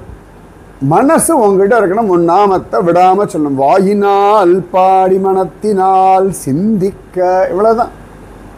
பக்தி சுலபம் தியாயஸ்வ நாராயணம். பக்தி ரொம்ப சுலபம். நாராயணனை தியானம் பண்ணு. முகுந்தமாலால் ரொம்ப அழகாக சொல்ல. நினச்சிக்க வேண்டியதானே, தியானம்னா என்ன, விடாமல் நினைக்கணும், அவ்வளோதான்.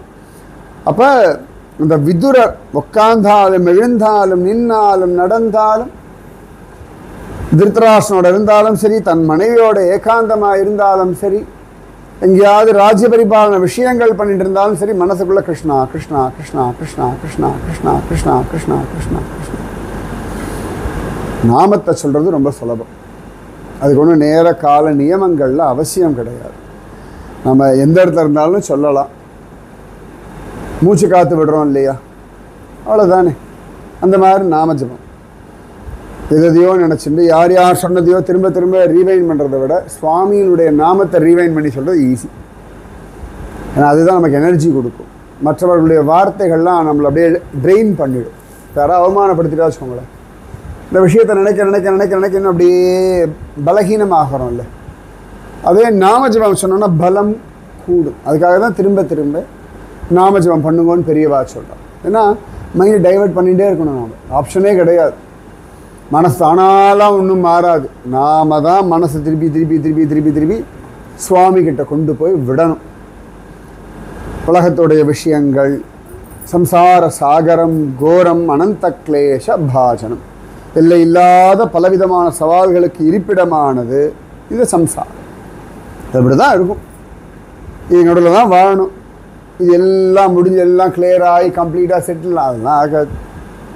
அதெல்லாம் வாய்ப்பே கிடையாது. நாம ஸ்ட்ராங் ஆகணும், இவ்வளோதான் ஆப்ஷன். மெட்ராஸ் வெயில் மாதிரி அப்படியே குழு குழுலாம் ஒன்றும் ஆக போகிறது கிடையாது. இது எல்லா வீட்டையும் எடுத்துகிட்டு வெறும் மரமாக நட்டா வேணால் மெட்ராஸ் அப்படியே குழு குழு குழுன்னு வேணால் ஆகலாமே ஒழிய வாய்ப்பு கிடையாது. ஏன்னா இந்த ஸ்திதி இப்படி தான் இருக்குது, இவ்வளோதான். அப்போ நம்ம என்னடா பண்ண முடியும்? நம்ம வேணால் ஏசி போட்டுக்கலாம். ஏசி போட்டோம்னா அதுக்கு பில்லு ஜாஸ்தியாக, கரண்ட் கட்ட ரெடியாக இருக்கணும். அந்த பில்லு கட்டுறது எவ்வளோ பணம் சம்பாதிக்கணும். அதுக்கு எந்த வேலை கிடைக்கிறதோ போகணும். அந்த வேலை பிடிச்சிருக்கோ பிடிக்கல, அடுத்த வேலை கிடைக்கிறோம் பல்ல கிடச்சின்னு உட்காந்துட்டு இருக்கணும். இவ்வளோ தான் ஆப்ஷன். ஒரு நாள் அவன் திடீர்னு வேலையை விட்டு போகணும்னு சொன்னால் ஒத்துட்டு தான் ஆகும். திருப்பி அடுத்த வேலை தேடித்தான். இவ்வளோதான் வாழ்க்கை. தாம் திதிக்ஷஸ்வ பாரத புரிஞ்சுக்கோங்க, ஒத்துக்கோங்க.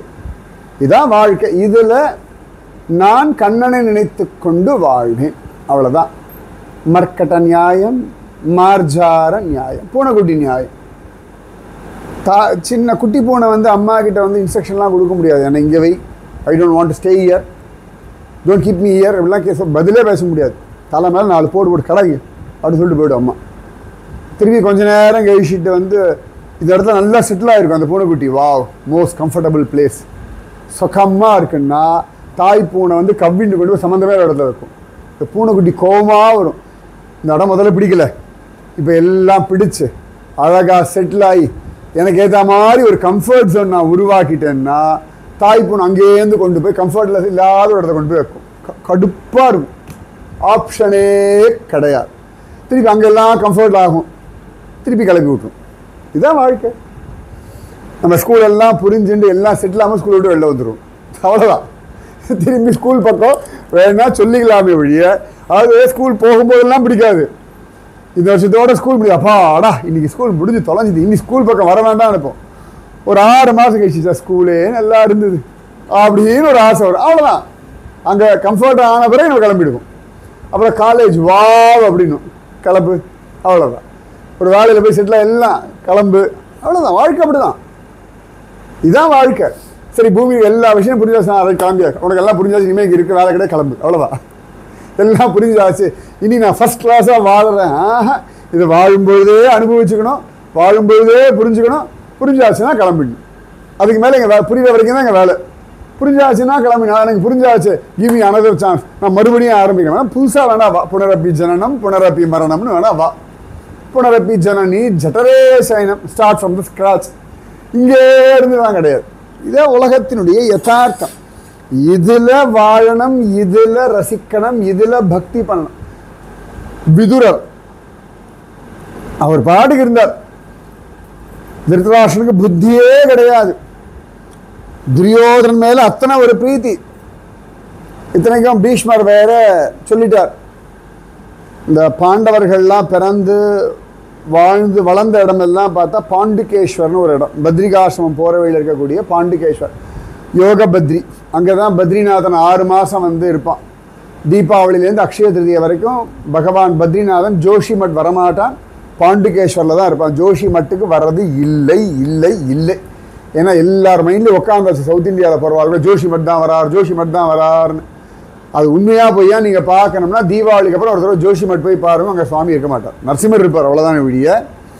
ஜோஷிமட்டில் பத்ரிநாதன் வரவே மாட்டான். ஜோஷிமட்டுக்கு வர்றது சங்கருடைய பல்லக்கு கத்தி, அவரோட சீட் மட்டும்தான் வரும்.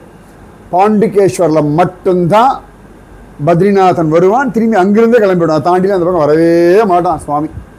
ஜோஷிமட் வரவே வாய்ப்பே கிடையாது, ஞாபகம் வச்சுக்கோங்க. நான் ஜோஷிமட்டில் போய் பார்த்துருக்கேன், பாண்டுகேஸ்வர்லையும் போய் சுவாமியை பார்த்துருக்கேன், அதனால் தெளிவாக சொல்லிகிட்டு இருக்கேன்.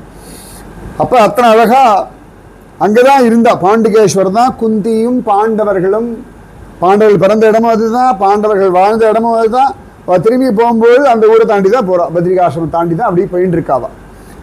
அப்போ அங்கிருந்து பீஷ்மர் வாழெல்லாம் கூப்பிட்டுட்டார், நீ அங்கே தனியாக இருக்க வேண்டாம், நீங்கள் வந்துருன்னு. அவள் பாட்டு நிம்மதியாக இருந்திருப்பா, அழகாக ஜாலியாக அழகநந்தாவில் குளிச்சுண்டு ஏதோ ஒரு 4 கீரையை சாப்பிட்டுண்டு ஒரு 5 பழத்தை சாப்பிட்டு ஆர்கானிக்காக வாழ்ந்திருப்பா. அவளை பிடிச்சி கொண்டு வந்து இந்த சிட்டியில் டெல்லியில் கொண்டு வந்து விட்டு ஹஸ்தினாபுரத்தில் விட்டு படாத பாடுபட்டு, ஆனால் அவளும் ஒரு நம்பிக்கை பகவான் இருக்கான்னு வந்துட்டான்.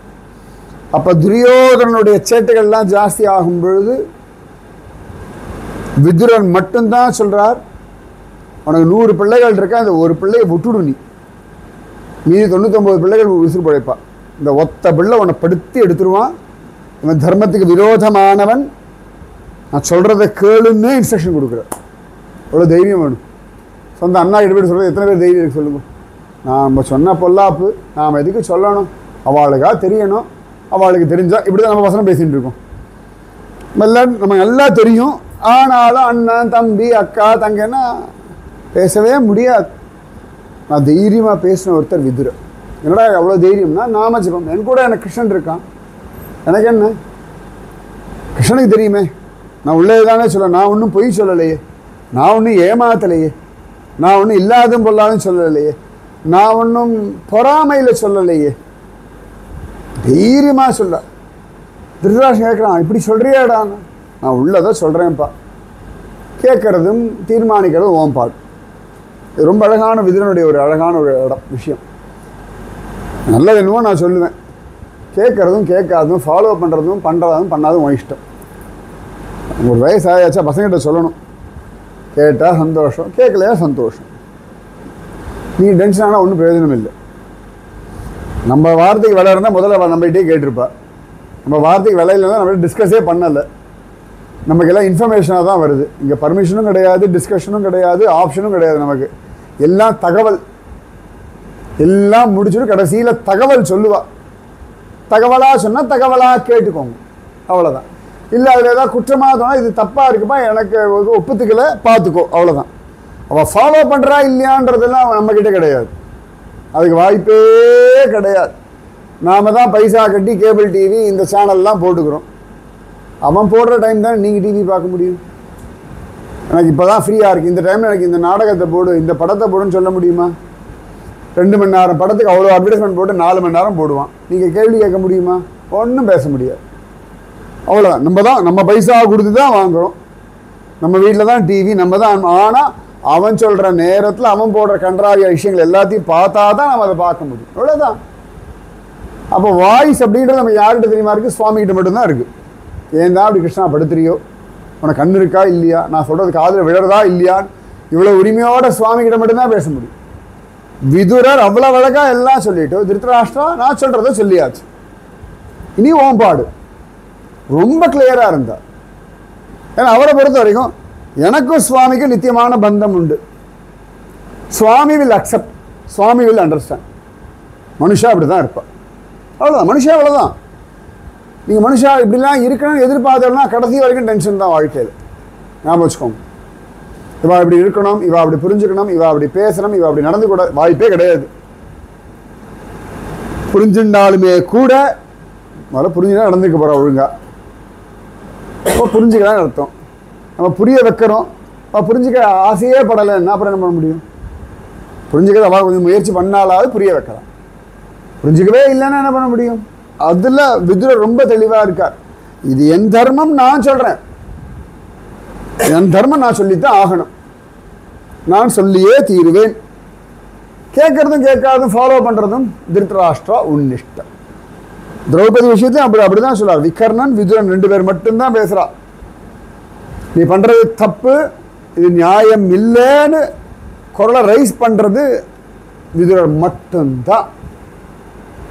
எப்பயும் பிரசன்னமா இருப்பார், டென்ஷனே இருக்காதான். ஏன்னு கேட்டா, என் கூட கிருஷ்ணன் இருக்கான், பகவான் என்ன ஹஸ்தினாபுரத்தினுடைய மகாமந்திரி ஒரு போஸ்டை கொடுத்துருக்கான், இந்த ராஜ்யத்துக்கு என்ன உண்டோ நான் பண்றேன், எனக்கு என்ன வேணும், கிருஷ்ணன் வேணும், அவ்வளோதானே. நம்ம குடும்பம் இருக்குது, குழந்தைகள் இருக்குது, எல்லாம் பண்ணி தான் ஆகணும். எதுவுமே இதெல்லாம் வேண்டாம்னு தள்ள முடியாது. சன்னியாசிகள் தான் ரைட்ஸ் உண்டு எல்லாத்தையும் தள்ளுறதுக்கு, நமக்கு ரைட்ஸ் கிடையாது. சம்சாரிகள் எல்லாத்தையும் பண்ணி தான் ஆகணும். குடும்பம், குழந்தை, கிரகப்பிரவேசம் எல்லாம் போய் தான் ஆகணும். எதையும் விட்டுலாம் கொடுக்க முடியாது. ஆனால் சும்மா காரணங்கள் சொல்லலாம், எனக்கு அலைய முடியாதுன்னு சொல்லலாம், அவ்வளோதான் முடியுமே, விட்டுலாம் கொடுக்க முடியாது. அதுக்கெல்லாம் வேணும்னா எல்லாத்தையும் விட்டுவிட்டு நீங்கள் எங்கேயோ வானப்பிரஸ்தம் போகணும். அந்த காலத்தில் வானப்பிரஸ்தம் போனால் அப்புறம் எங்கே இருக்கான்னு அட்ரஸே தெரியாது. இப்போ போனாலும் வாட்ஸ்அப் காலில் நீங்களே சொல்லிவிடுங்க எங்கே இருக்கேன்னு. அதுக்கு வானப்பிரஸ்தமாக வீட்டிலே இருந்துட்டு போயிடலாம். நிறைய பேர் நான் பார்க்குறேன், இந்த சீனியர் சிட்டிசன் லிவிங் ஹோம்ஸ்லாம் வந்தாச்சு, சீனியர் லிவிங் இந்த கம்யூனிட்டிலாம் வந்தாச்சு. இதெல்லாம் வேண்டாம் தான் போயிருப்பா. நான் சொல்லுவேன், அழகான வானப்பிரஸ்த லைஃபு, ஆனால் கொஞ்சம் வாட்ஸ்அப் மட்டும் ஆஃப் பண்ணி வைங்கோ அப்படின்னு. இல்லாட்டி வாட்ஸ்அப்பில் டெய்லி உட்காந்து வீடியோ கால், அவ்வளோதான். பேசலாம், பழகலாம். உங்கள் எனர்ஜி எவ்வளோ தூரம் நீங்கள் எவ்வளோ விஷயத்துக்கு கொடுக்கணுன்றது நம்மக்கிட்ட தான் இருக்குது. நீங்கள் உட்காந்து குழந்தைகளை பற்றி கவலைப்பட்டே இல்லைன்னு 1000 கோடி வருஷம் கூட கவலைப்படலாம். குழந்தையோட குழந்தை, அப்புறம் அதோட குழந்தை, கவலைப்பட்டே போயிட்டு இருக்கலாம். அவசியமாக இல்லாட்டி எவ்வளோ தூரம் நீங்கள் யோசிக்கணுன்றது நீங்கள் தான் முடியும். எல்லாத்துக்கும் உட்காந்து யோசிச்சுனா அப்புறம் உங்களை பற்றி யார் யோசிக்கிறது? யார் தான் உங்களை பற்றி கவலைப்பட போகிறா? தாயே தந்தை என்றும் தாரமே கிளை மக்கள் என்றும் நோயே பட்டு ஒழிந்தேன். ஆழ்வார்கள் பலார் அரைஞ்சு விஷயத்த சொல்கிறார். நாம் புரிஞ்சுன்னா நமக்கு நல்லது. நம்ம லைஃப் எவ்வளோ எனர்ஜி இருக்குது, அவ்வளோ விஷயங்களை யோசிக்கலாம். சுவாமியை யோசித்தா ஆனந்தம், மனசமாதானம். தேவையில்லாத யோசிச்சா டென்ஷனாக இருக்குன்னா தேவையில்லாமல் யோசிக்கணும்னு அர்த்தம். தேவையான விஷயத்தை யோசிக்கிறவாள் டென்ஷன் வரவே வராது. விதுரருக்கு டென்ஷனே கிடையாது. அவர் பாட்டுக்கு இருந்தார், அழகாக இருந்தார். அவருக்கு உடனே கிருஷ்ணன் என்ன பண்ண போகிறான் அந்த விஷயத்தில்?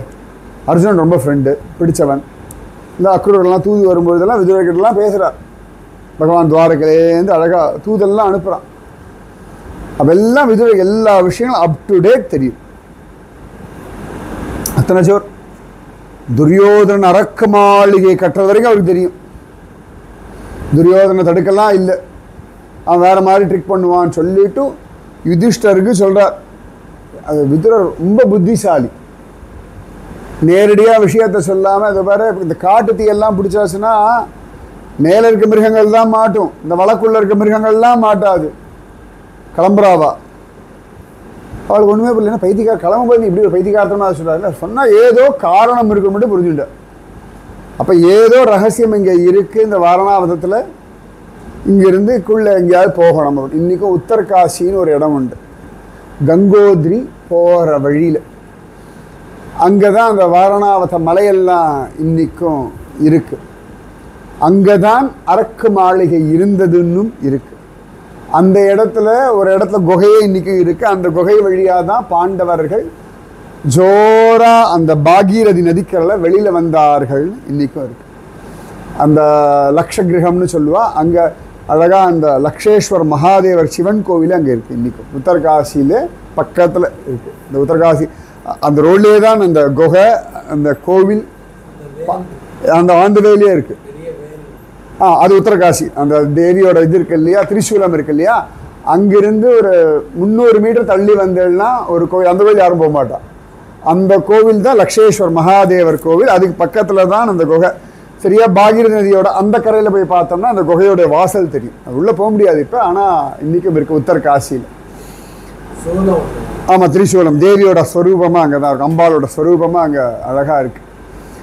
அப்போ விதுரர் அவ்வளவு அழகாக சொல்கிறார். நேரடியாக துரியோதனன் இப்படி பண்ணாதேன்னு சொல்லலை, நேரடியாக யுதிஷ்டன் கிட்ட இப்படி தான் இருக்குன்னு சொல்லலை, ரகசியமாக சொல்கிறார். உன்னை நீ காப்பாற்றிக்கோ, அது எல்லா விஷயங்களையும் பட்டவர்த்தனமாக சொல்லணும்னு அவசியம் இல்லை. இதெல்லாம் ரொம்ப அழகாக இருக்கும் விதுரனுடைய லைஃப் ஸ்டைலில். சிலதெல்லாம் அப்படி இலைமறை காய்மறையாக சொல்லணும், சிலதெல்லாம் ஒழிச்சுத்தான் சொல்லலாம். வேதத்துக்கே மறைன்னு பெயர். அதனால் வைஷ்ணவத்தில் காலக்ஷேபத்துக்கு எல்லாரையும் உள்ளே கூப்பிட மாட்டான். அந்த அதிகாரிகள்னு சொல்லுவாள், காலக்ஷேப அதிகாரிகள்னு சொல்லி அந்த பஞ்சசம்ஸ்காரமாகி பரநியாசம் பண்ணி ஒவ்வொருத்தருக்கு அதிகாரிகள் உண்டு. இப்போ ஃபஸ்ட் ஸ்டாண்டர்ட் படிக்கிற பையனை கொண்டு போய் பிஹெச்சியில் உட்கார வைக்க மாட்டோம். அந்த ஃபஸ்ட் ஸ்டாண்டர்டுக்கு என்ன உண்டோ அவ்வளோதான் சொல்லும். அப்போ அந்த மாதிரி விதுரர் அழகாக ஸ்பூட்டகமாக சொல்லி அதை புரிஞ்சுண்டு யுதிஷ்டரும் பாண்டவர்களும் தப்பிச்சார்கள் அப்படின்னு காண கிடைக்கிறது. அத்தனை விசேஷம் அந்த விதுரர் மேலே கண்ணனுக்கு அவ்வளவாச. சுவாமி தூது வரும் பொழுது விதுரர் அந்த அரண்மனையில் இல்லை. பாண்டவர் தூதனா சுவாமி வரார். அவ்வளவு விஷயமும் பேசி திருதராஷ்டனுக்கெல்லாம் விஸ்வரூப தரிசனம் எல்லாம் காட்டி துரியோதன் நினைக்கிறான், இவனுக்கு என்ன நிறைய செல்வத்தை கொடுப்போம், நிறைய பால் தயிர் வெண்ணெய் மோர் இதெல்லாம் கொடுத்தாச்சுன்னா மயங்கி போயிடுவான், நமக்கு சப்போர்ட் பண்ணுவான், பெரிய தடபுடலாக விருந்தெல்லாம் ஏற்பாடு பண்ணி வச்சுருக்கான். பகவான் சிரிச்சுட்டே சொன்னான், உனக்கு என் மேலே அன்பும் இல்லை, எனக்கு பசியும் இல்லை. பீஷ்மர் கூப்பிடுறார், பெரிய பக்தர் தானே, போகமா வரமாட்டேன்னு விட்டார். கர்ணன் கூப்பிடுறான், கண்ணா வா அப்படின்னு மரியாதையாக கூப்பிட்றான். கண்ணன் மாட்டேன் வரமாட்டேன். எல்லாரும் கூப்பிடுறா விதவிதமாக, இல்லை இல்லை இல்லை அப்படின்னு சொல்லிட்டு பகவான் இந்த அஸ்தினாபுரத்தை விட்டு தள்ளி வெளியில் போகிறான். விதுர் குட்டீர்னு ஒரு இடம் இன்றைக்கும் இருக்குது. டெல்லியிலேருந்து ஒரு 4 மணி நேரம் ட்ராவல் பண்ணால் கங்கை கரையில் விதுர் குட்டீர்னு ஒரு இடம் இருக்குது. அங்கேருந்து 1 மணி நேரம் ட்ராவல் பண்ணால் சுகஸ்தல், அங்கே தான் பரீட்சித் மகாராஜாவுக்கு சுகபிரம்மம் பாகவதம் சொன்ன இடம். இந்த முசஃபர் நகர் அந்த பக்கத்தில் இருக்குது. கரெக்டாக சுகஸ்தல்லேருந்து சுகஸ்தல் கங்கை கரைக்கு அந்த பக்கம், விதுர் குட்டீர் கங்கை கரை இந்த பக்கம். டெல்லியிலேருந்து போகும்போது விதுர் குட்டீர் போயிட்டு அப்படி போயிடலாம். ரிஷிகேஷ் ஹரித்வார்லேயும் வந்தோம்னா சுகஸ்தல் பார்த்துட்டு அந்த கங்கையை அப்படி கிராஸ் பண்ணி இப்படி இந்த பக்கம் வந்தால் விதுர் குட்டீர். சரியா டெல்லியில் ஒரு 3-4 மணி நேரம் ஆகும். விதுரர் வாழ்ந்த இடம் இன்றைக்கும் இருக்கு அங்கே. விதுர் குட்டீர்னே அந்த இடத்துக்கு பெயர். அத்தனை விசேஷமான ஒரு ஸ்தலம். கண்ணன் அந்த விதுரருடைய வீட்டை தேடிண்டு அங்கே போகிறான். எல்லாரும் சுவாமியை தேடிண்டு போனால் சுவாமி விதுரரை தேடிண்டு போகிறான். எல்லாரும் ராமனை தேடினது, ஆனால் ராமன் சபரியை தேடிண்டு போனான் இல்லையா? அந்த மாதிரி கண்ணன் விதுரனை தேடிண்டு போனார்னா இப்போ விதுரன் எவ்வளோ பெரிய ஆள்னு பார்த்துக்கோங்க. அத்தனாபுரத்தில் எவ்வளோ பேர் இருப்பா. கண்ணனுக்கு தெரியாத ஆளா? குந்தி தேவி உண்டு, எல்லாரும் தானே உண்டு. ஆனாலும் விதுரர் வீட்டுக்கு தேடிண்டு போகிறானா. இந்த விதுரர் விஷயத்தை 2 விதமாக சொல்கிறது உண்டு. முதல் விதம் சொல்லிடுறேன். பகவான் போகிறான், விதுரர் ஒரு சின்ன குடிசையில் தான் வாழ்ந்துருக்கார். அஸ்தினாபுரம் மகாமந்திரி, ஆனால் சிம்பிளாக இருக்கார். அங்கே போகும்போது நல்ல வஸ்திரம் நல்ல ஆபரணங்கள் எல்லாம் போட்டுட்டு போவார். அதே வீட்டுக்கு வந்தாச்சுன்னா ரொம்ப சிம்பிளாக ஒரு பஞ்சகட்சம் கட்டிண்டு இந்த கிரீடமெல்லாம் இல்லாமல் தேமேன்னு உட்காந்துட்டு அவருடைய ரொட்டீனை பண்ணிட்டு என்ன கிடைக்கிறதோ சாப்பிட்டுண்டு சிம்பிளான ஒரு லைஃப் வாழ்ந்தார் அப்படின்னு தான் காண கிடைக்கிறது. இன்றைக்கி காலத்தில் அந்த மினிஸ்டர்ஸ் எல்லாம் சில பேர் அவ்வளோ ரொம்ப சிம்பிள். நிஜமாகவே ஒரு பெரிய மகாமந்திரி ரொம்ப சிம்பிளாக இருந்ததுன்னா விதுரர் தான். அவ்வளோ பெரிய ஞானம் உண்டு, தைரியம் உண்டு, தர்மம் உண்டு. அதே மாதிரி டவுன் டு எர்த் ரொம்ப சிம்பிளான ஒரு வாழ்க்கை அந்த விதுரருடையது. அப்போ விதுரர் கூழ் குடிச்சுட்டு இருக்காராம். தொட்டுக்க கீரை, கூழும் கீரையுமா சாப்பிட்றோம். இப்போ வாசலில் கதவை தற்றா யாரோ. விதுரர் இப்படி கூழ் குடிக்க போகிற, சரி யாரோ வாசலில் கதவை தற்றார்களே அப்படின்னு திறந்து பார்த்தா அகிலாண்ட கோடி பிரம்மாண்ட நாயகன் சர்வலோக ரக்ஷகன் சர்வலோக சரண்யன் சாக்ஷாத் ஸ்ரீஹப்பதியான பகவான். செந்தாமரை பாதங்கள், அழகான கருணீல திருமேனி, ஆச்சரியமான விரல்கள், அற்புதமான நகங்கள், அதிவிசேஷமான புறங்கால்கள், அத்தியாச்சரியமான கணுக்கால்கள், கால்களில் தண்டை சலங்கை, அழகான முழங்கால்கள், முட்டி, பருத்த தொடை, சிற்றிடை, பட்டு பீதாம்பரம், அழகான நாபிக்கமலம், அகன்ற விசாலமான மார்பு பிரதேசம், உருண்டு திரண்ட தோள்கள், நீண்ட கைகள், செந்தாமரை உள்ளங்கைகள், அழகான விரல் நகங்கள், ஜோரான விரல்களில் கை வளையல்கள், தோல் வளையல்கள், எல்லாம் போட்டு இடுப்பில் கையை வச்சுண்டு பவுண்டரங்கன் மாதிரி சுவாமி நிற்கிறான். அழகான எடுப்பான கருஞ்சங்க கழுத்து, தோள்களில் விதவிதமான ஹாரங்கள், செங்கனிவாய் முத்து பற்கள், அழகான நாசிகள், ஜோரான கன்னங்கள், அகன்ற நயனங்கள், வில் போன்ற புருவங்கள், பரந்த நெற்றி, கஸ்தூரி திலக்கம், சுருள் சுருளான கேசம், தலையில கிரீடம், காதல மகர குண்டலம்னு சாட்சாத் மன்மதனாக கோட்டி சூரிய பிரகாசனாக வைஜெயந்தி வனமாலிதாரியாக பீதாம்பரதாரியாக பிரபு நிற்கிறார். நம்ம பாட்டு பக்தி பண்ணிகிட்டே இருக்கணும், நாமஜபம் பண்ணிகிட்டே இருக்கணும். வீடு தேடி வருவான். நம்பெருமாள்லாம் வீதி வீதியாக வராரு. பார்த்த சாரதி இங்கே இருக்க வருஷா வருஷம் ஈக்காடு தாங்கள் இந்த டிராஃபிக்கில் போக வேண்டிய அவசியம் என்ன இருக்குது? மண்டகப்படிக்கு அவ்வளோதான் போனோம். ஈக்காடு தாங்கள் சொன்னால் நீங்கள்லாம் இங்கே வந்துருங்கோ, ஒரே டிராஃபிக் ஜாமாக இருக்குது, ராத்திரி எல்லாம் ஸ்ரீபாதம் தாங்கிகள் தூக்கிண்டு வர வேண்டியிருக்கு, திருப்பி இந்த டிராஃபிக்கில் வர வேண்டியிருக்குன்னு சொல்ல மாட்டேன். அது என்னமோ பார்த்த சாரதி ஈக்காடு தாங்கள் மேலே ஒரு காதல். இது இவ்வளோ கொற்ற மழை, இவ்வளவு டிராஃபிக்கு, தார் ரோடு, யாரும் வண்டி நிறுத்த போகிறது கிடையாது, ஒரு பக்கம் வண்டி ஹாரன், இதுக்கு நடுவில் கூட ஒரு ஈக்காடு தாங்கள் போயிட்டு வந்துடணும். அவ்வளோ தூரம் எல்லாம் டெவலப்மெண்ட் வந்தாச்சு. ஆனாலும் இன்றைக்கும் அந்த பழைய அமுது, அந்த கூழ் கஞ்சி சாப்பிட்றதுக்கு நம்பெருமாள் ஜீயர்புரம் போயின்ட்டுருப்பார். ஸ்ரீரங்கநாதர் காவேரி பிரிட்ஜ் மேலே போக மாட்டோம். இன்றைக்கும் காவேரியில் இறங்கித்தான் உறையூருக்கு போகணும். உறையூருக்கு அப்படியே தெரியும், அதே காவேரி சுடுமணலில் தான் அவருக்கு வரணும். இன்றைக்கும் பழைய சீவரம் போயே ஆகணும். வரதனுக்கு பாலாத்தில் தண்ணியே கிடையாது, தண்ணியே இருந்தாலும் பழைய சீவரம் போயிட்டு போயிட்டு போயிட்டு போயிட்டு போயிட்டு வரணும். இது அவனுடைய ஸ்வபாவம். ஆராட்டுக்காக பத்மநாபன் வருஷா வருஷம் ஏர்போர்ட் வழியாக போயிட்டு போயிட்டு வந்துட்டு தான் இருக்கான். திருவனந்தபுரம் அனந்த பத்மநாப சுவாமி அவனுடைய ஸ்வபாவம். பத்துடை அடியவர்க்கு எளியவன், பிறர்களுக்கு அரிய வித்தகன். நம்ம பக்தி பெருசாக பெருசாக அவன் தன்னை சுருக்கிக்கிறான். அவன் திரிவிக்ரமன் தான், ஆனால் பக்தாளுக்கு முன்னாடி வாமனனா குழந்தையா ஆயிட்டான், சுருங்கி போயிட்டானான். விதுரன் வீட்டு வாசலில் வந்து இடுப்பில் கையை வச்சு நிற்கிறான். எப்படி இருக்கும்? அவரோ வாசலில் காலிம்பல் அடிக்கிறாளே, வாசலில் போய் திறந்தா சுவாமி நின்றுட்டு இருந்தார். அகிலாண்ட கோடி பிரம்மாண்ட நாயகன் இவ்வளோ நாள் ஹிருதயத்தில் வச்சுன்னு தியானம் பண்ணிட்டு இருந்தார். இன்னைக்கு பிரத்யக்ஷத்தில் வந்து நிற்கிறான் சுவாமி. என்ன சொல்றதுன்னு தெரியல. கண்களில் கண்ணீர், கையை கூப்பி நிற்கிறார். பகவான் சிரிச்சுனே உள்ள வரலாமா அப்படின்றான். வா, ஸ்வாகத்தம் சுஸ்வாகத்தம்னு கூட சொல்ல தோணலையா. கையும் போடலை காலும் போடலை. இதில் கையை பிடிச்சி கேட்கணுமா, ஓ வீடு உள்ளவா அப்படின்றார். பகவான் வந்தான். பெருசாக ஒரு ஆசனம்லாம் கூட இல்லையா, அப்படி தரையில் உட்காந்தான் இருக்கு. சில இடங்களில் ஒரு கிழிஞ்ச பாயை தான் போட்டார் அப்படின்னும் இருக்கு. பேர்பட்டவன் துவாரகாதீசன். மாணிக்கம் கட்டி வைரம் இடைகட்டி ஆணி பொன்னால் செய்த வண்ண சிறுதொட்டில் தூங்கின ஒரு வஸ்து அது. நவரத்னங்களால் இழைச்சம் துவாரகா. என்ன இல்லை அவங்கிட்ட. ஆனால் பக்தர்களிடத்துல என்னமோ தெரியாது, ஒன்றும் இல்லாத மாதிரி நிற்கிறான். அதனால தான் சுதாமாவை பார்த்து எனக்கு என்ன கொண்டு வந்தாயின்னு கை நீட்டான். என்ன இல்லை அவங்ககிட்ட. நவநிதியங்கள், அஷ்டமா ஐஸ்வர்யங்கள் எல்லாம் இருக்கு. ஆனால் பக்தர்கள் முன்னாடி அவாகிட்ட ஏதாவது வாங்கிக்கணும்னு அவனுக்கு ஒரு பிரீத்தி இருக்கு பாருங்கோ. ரங்கநாயகி கிட்ட என்ன இல்லை. உலகமே அவளோடது, ஜெகஜனனி, லோக மாதா. ஆனாலும் அவள் கோவில் வாசல்ல அத்தனை மனோரஞ்சிதான் செண்பகம். நாம் அதை வாங்கிக்கொண்டு போய் சந்தோஷமாக வாங்கிக்கிறோம். ரங்கநாயகி என்ன, நான் யார் தெரியுமா, இதையா கொண்டு கொடுப்பேன் அப்படி சத்தம் போட மாட்டேங்க. அச்சோடி என் குழந்தை கொண்டு கொடுத்துருதேன்னு வாங்கிக்கிறாள். அதே மனோரஞ்சன், அதே செண்பகம், அதே மல்லி, அதே வட்டமாக சுட்டி இப்படியே தான் எனக்கு தெரிஞ்சு ரொம்ப வருஷமாக இருக்குது. ஸ்ரீரங்கத்தோட டிசைனும் மாற்றலை. சரி, ஏதாவது ஒரு பட்டு நூல்லையாவது கட்டுறாளா, அதுவும் கிடையாது. அதே நான் போன காலத்திலிருந்து ஸ்ரீரங்கத்தில் இப்படியே தான் இருக்குது.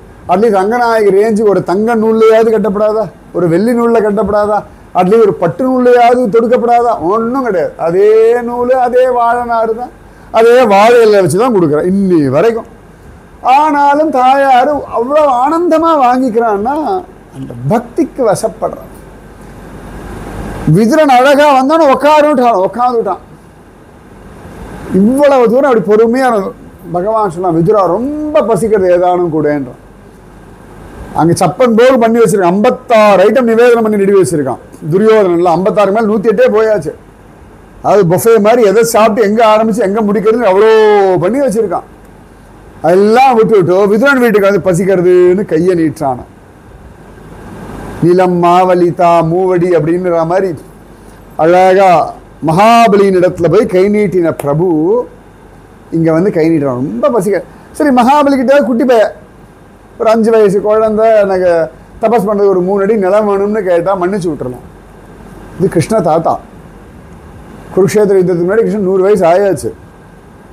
அப்ப போயிட்டு வந்து பசிக்கிறதுன்னு கை நீட்டினாங்க. அப்ப விதுரன் எவ்வளவு பெரிய பக்தனா இருக்கான். இவன் நினைச்சா தேவலோகத்திலேருந்து எல்லாம் வரும். இவன் நினைச்சாச்சுன்னா கண்ணெதிர்க்கு சிருஷ்டிகர்த்தாவே இவன் தானே. இப்படி பசிக்கிறது அப்படின்னா அப்படி நினைச்சிட்டான்னா கையில் ஒரு மாம்பழம் வராதா? அவன் நினைச்சுட்டான்னா தேவாமிரதம் கையில வந்து நிற்காதா? என்ன முடியாது இவனால? சர்வசக்தன், மோட்சம் தரக்கூடியவன். இத்தினூண்டு ஒரு ஆலம்பழத்தினுடைய விதையிலிருந்து இவ்வளோ பெரிய ஆலமரத்தை சிருஷ்டிக்க தெரிஞ்ச ஒரு சிருஷ்டிகர்த்தா. பிரளய காலத்துல கராரவிந்தேன பதாரவிந்தம் முக்காரவிந்தே வினிவேசயந்தம்னு படுத்துன்னு கிடக்கிற ஒரே ஒரு வஸ்து. பிரளய காலத்தில் எல்லாரும் இவன் வைத்துக்குள்ள அடங்கி போயிடுறார். எல்லாம் தெரிஞ்சவன், சத்தியம் ஞானம் அனந்தம் பிரம்ம, அப்படிப்பட்ட வஸ்து.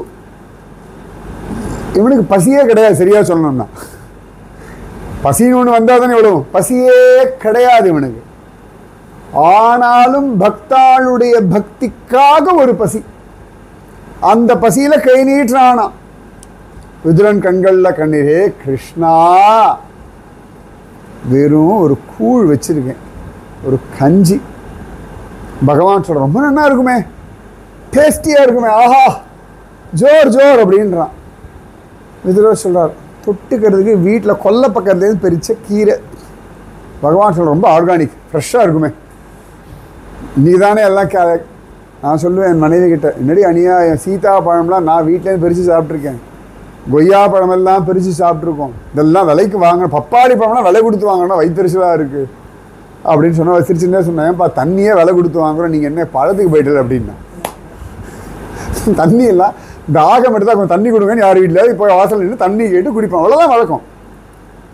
இன்னைக்கு கேட்டானா பக்கத்துலேயே நல்ல காவேரி ஒன்றா கூட கடையில் போய் பிஸ்லரி பாட்டில் வாங்கி தான் தண்ணியை குடிச்சுட்டு இருக்கோம். நல்லா க்ளீனாக இருக்கான்னு தெரியாதுன்ற அளவுக்கு ஆகிடுது. அப்போ அப்படி தானே இருக்கும். அப்போ கண்ணன் சொல்கிறான் நல்லா இருக்குமே கூழும் கீரையும் கொண்டா. இதில் இப்படி தேடுறார். சரி, ஒரு நல்ல புது மண்கலயம் இருந்தால் சுவாமிக்கு அம்சம் பண்ணுறதுக்கு அப்படின்னு விதுரன் சொல்கிறார். ஒரே ஒரு நிமிஷம் கிருஷ்ணா, போய் நான் போய் ஒரு மண்கலயம் கொண்டு வரேன். மண்கலயத்தெல்லாம் சாப்பிட முடியாது, கூழை எப்படி சாப்பிட்ணும்னு இருக்கு. நான் 2 கையை அப்படி வச்சுக்கிறேன், நீ அப்படியே விடு, நான் அப்படி சாப்பிட்டுக்கிறேன். என்னதான் இருந்தாலும் அந்த கிணத்துல ஜலம் இறைச்சி இப்படி குடிக்கிற சுகம் தனி தான். ஃப்ரிட்ஜில் வச்சு பாட்டில் வச்சு குடிக்கிறத விட இப்படி யாராவது தண்ணி கடன்னு விட இந்த வாளிலேருந்து இறைச்சி அப்படி குடித்தோம்னா அவ்வளோ சுகமாக தான் இருக்கும்.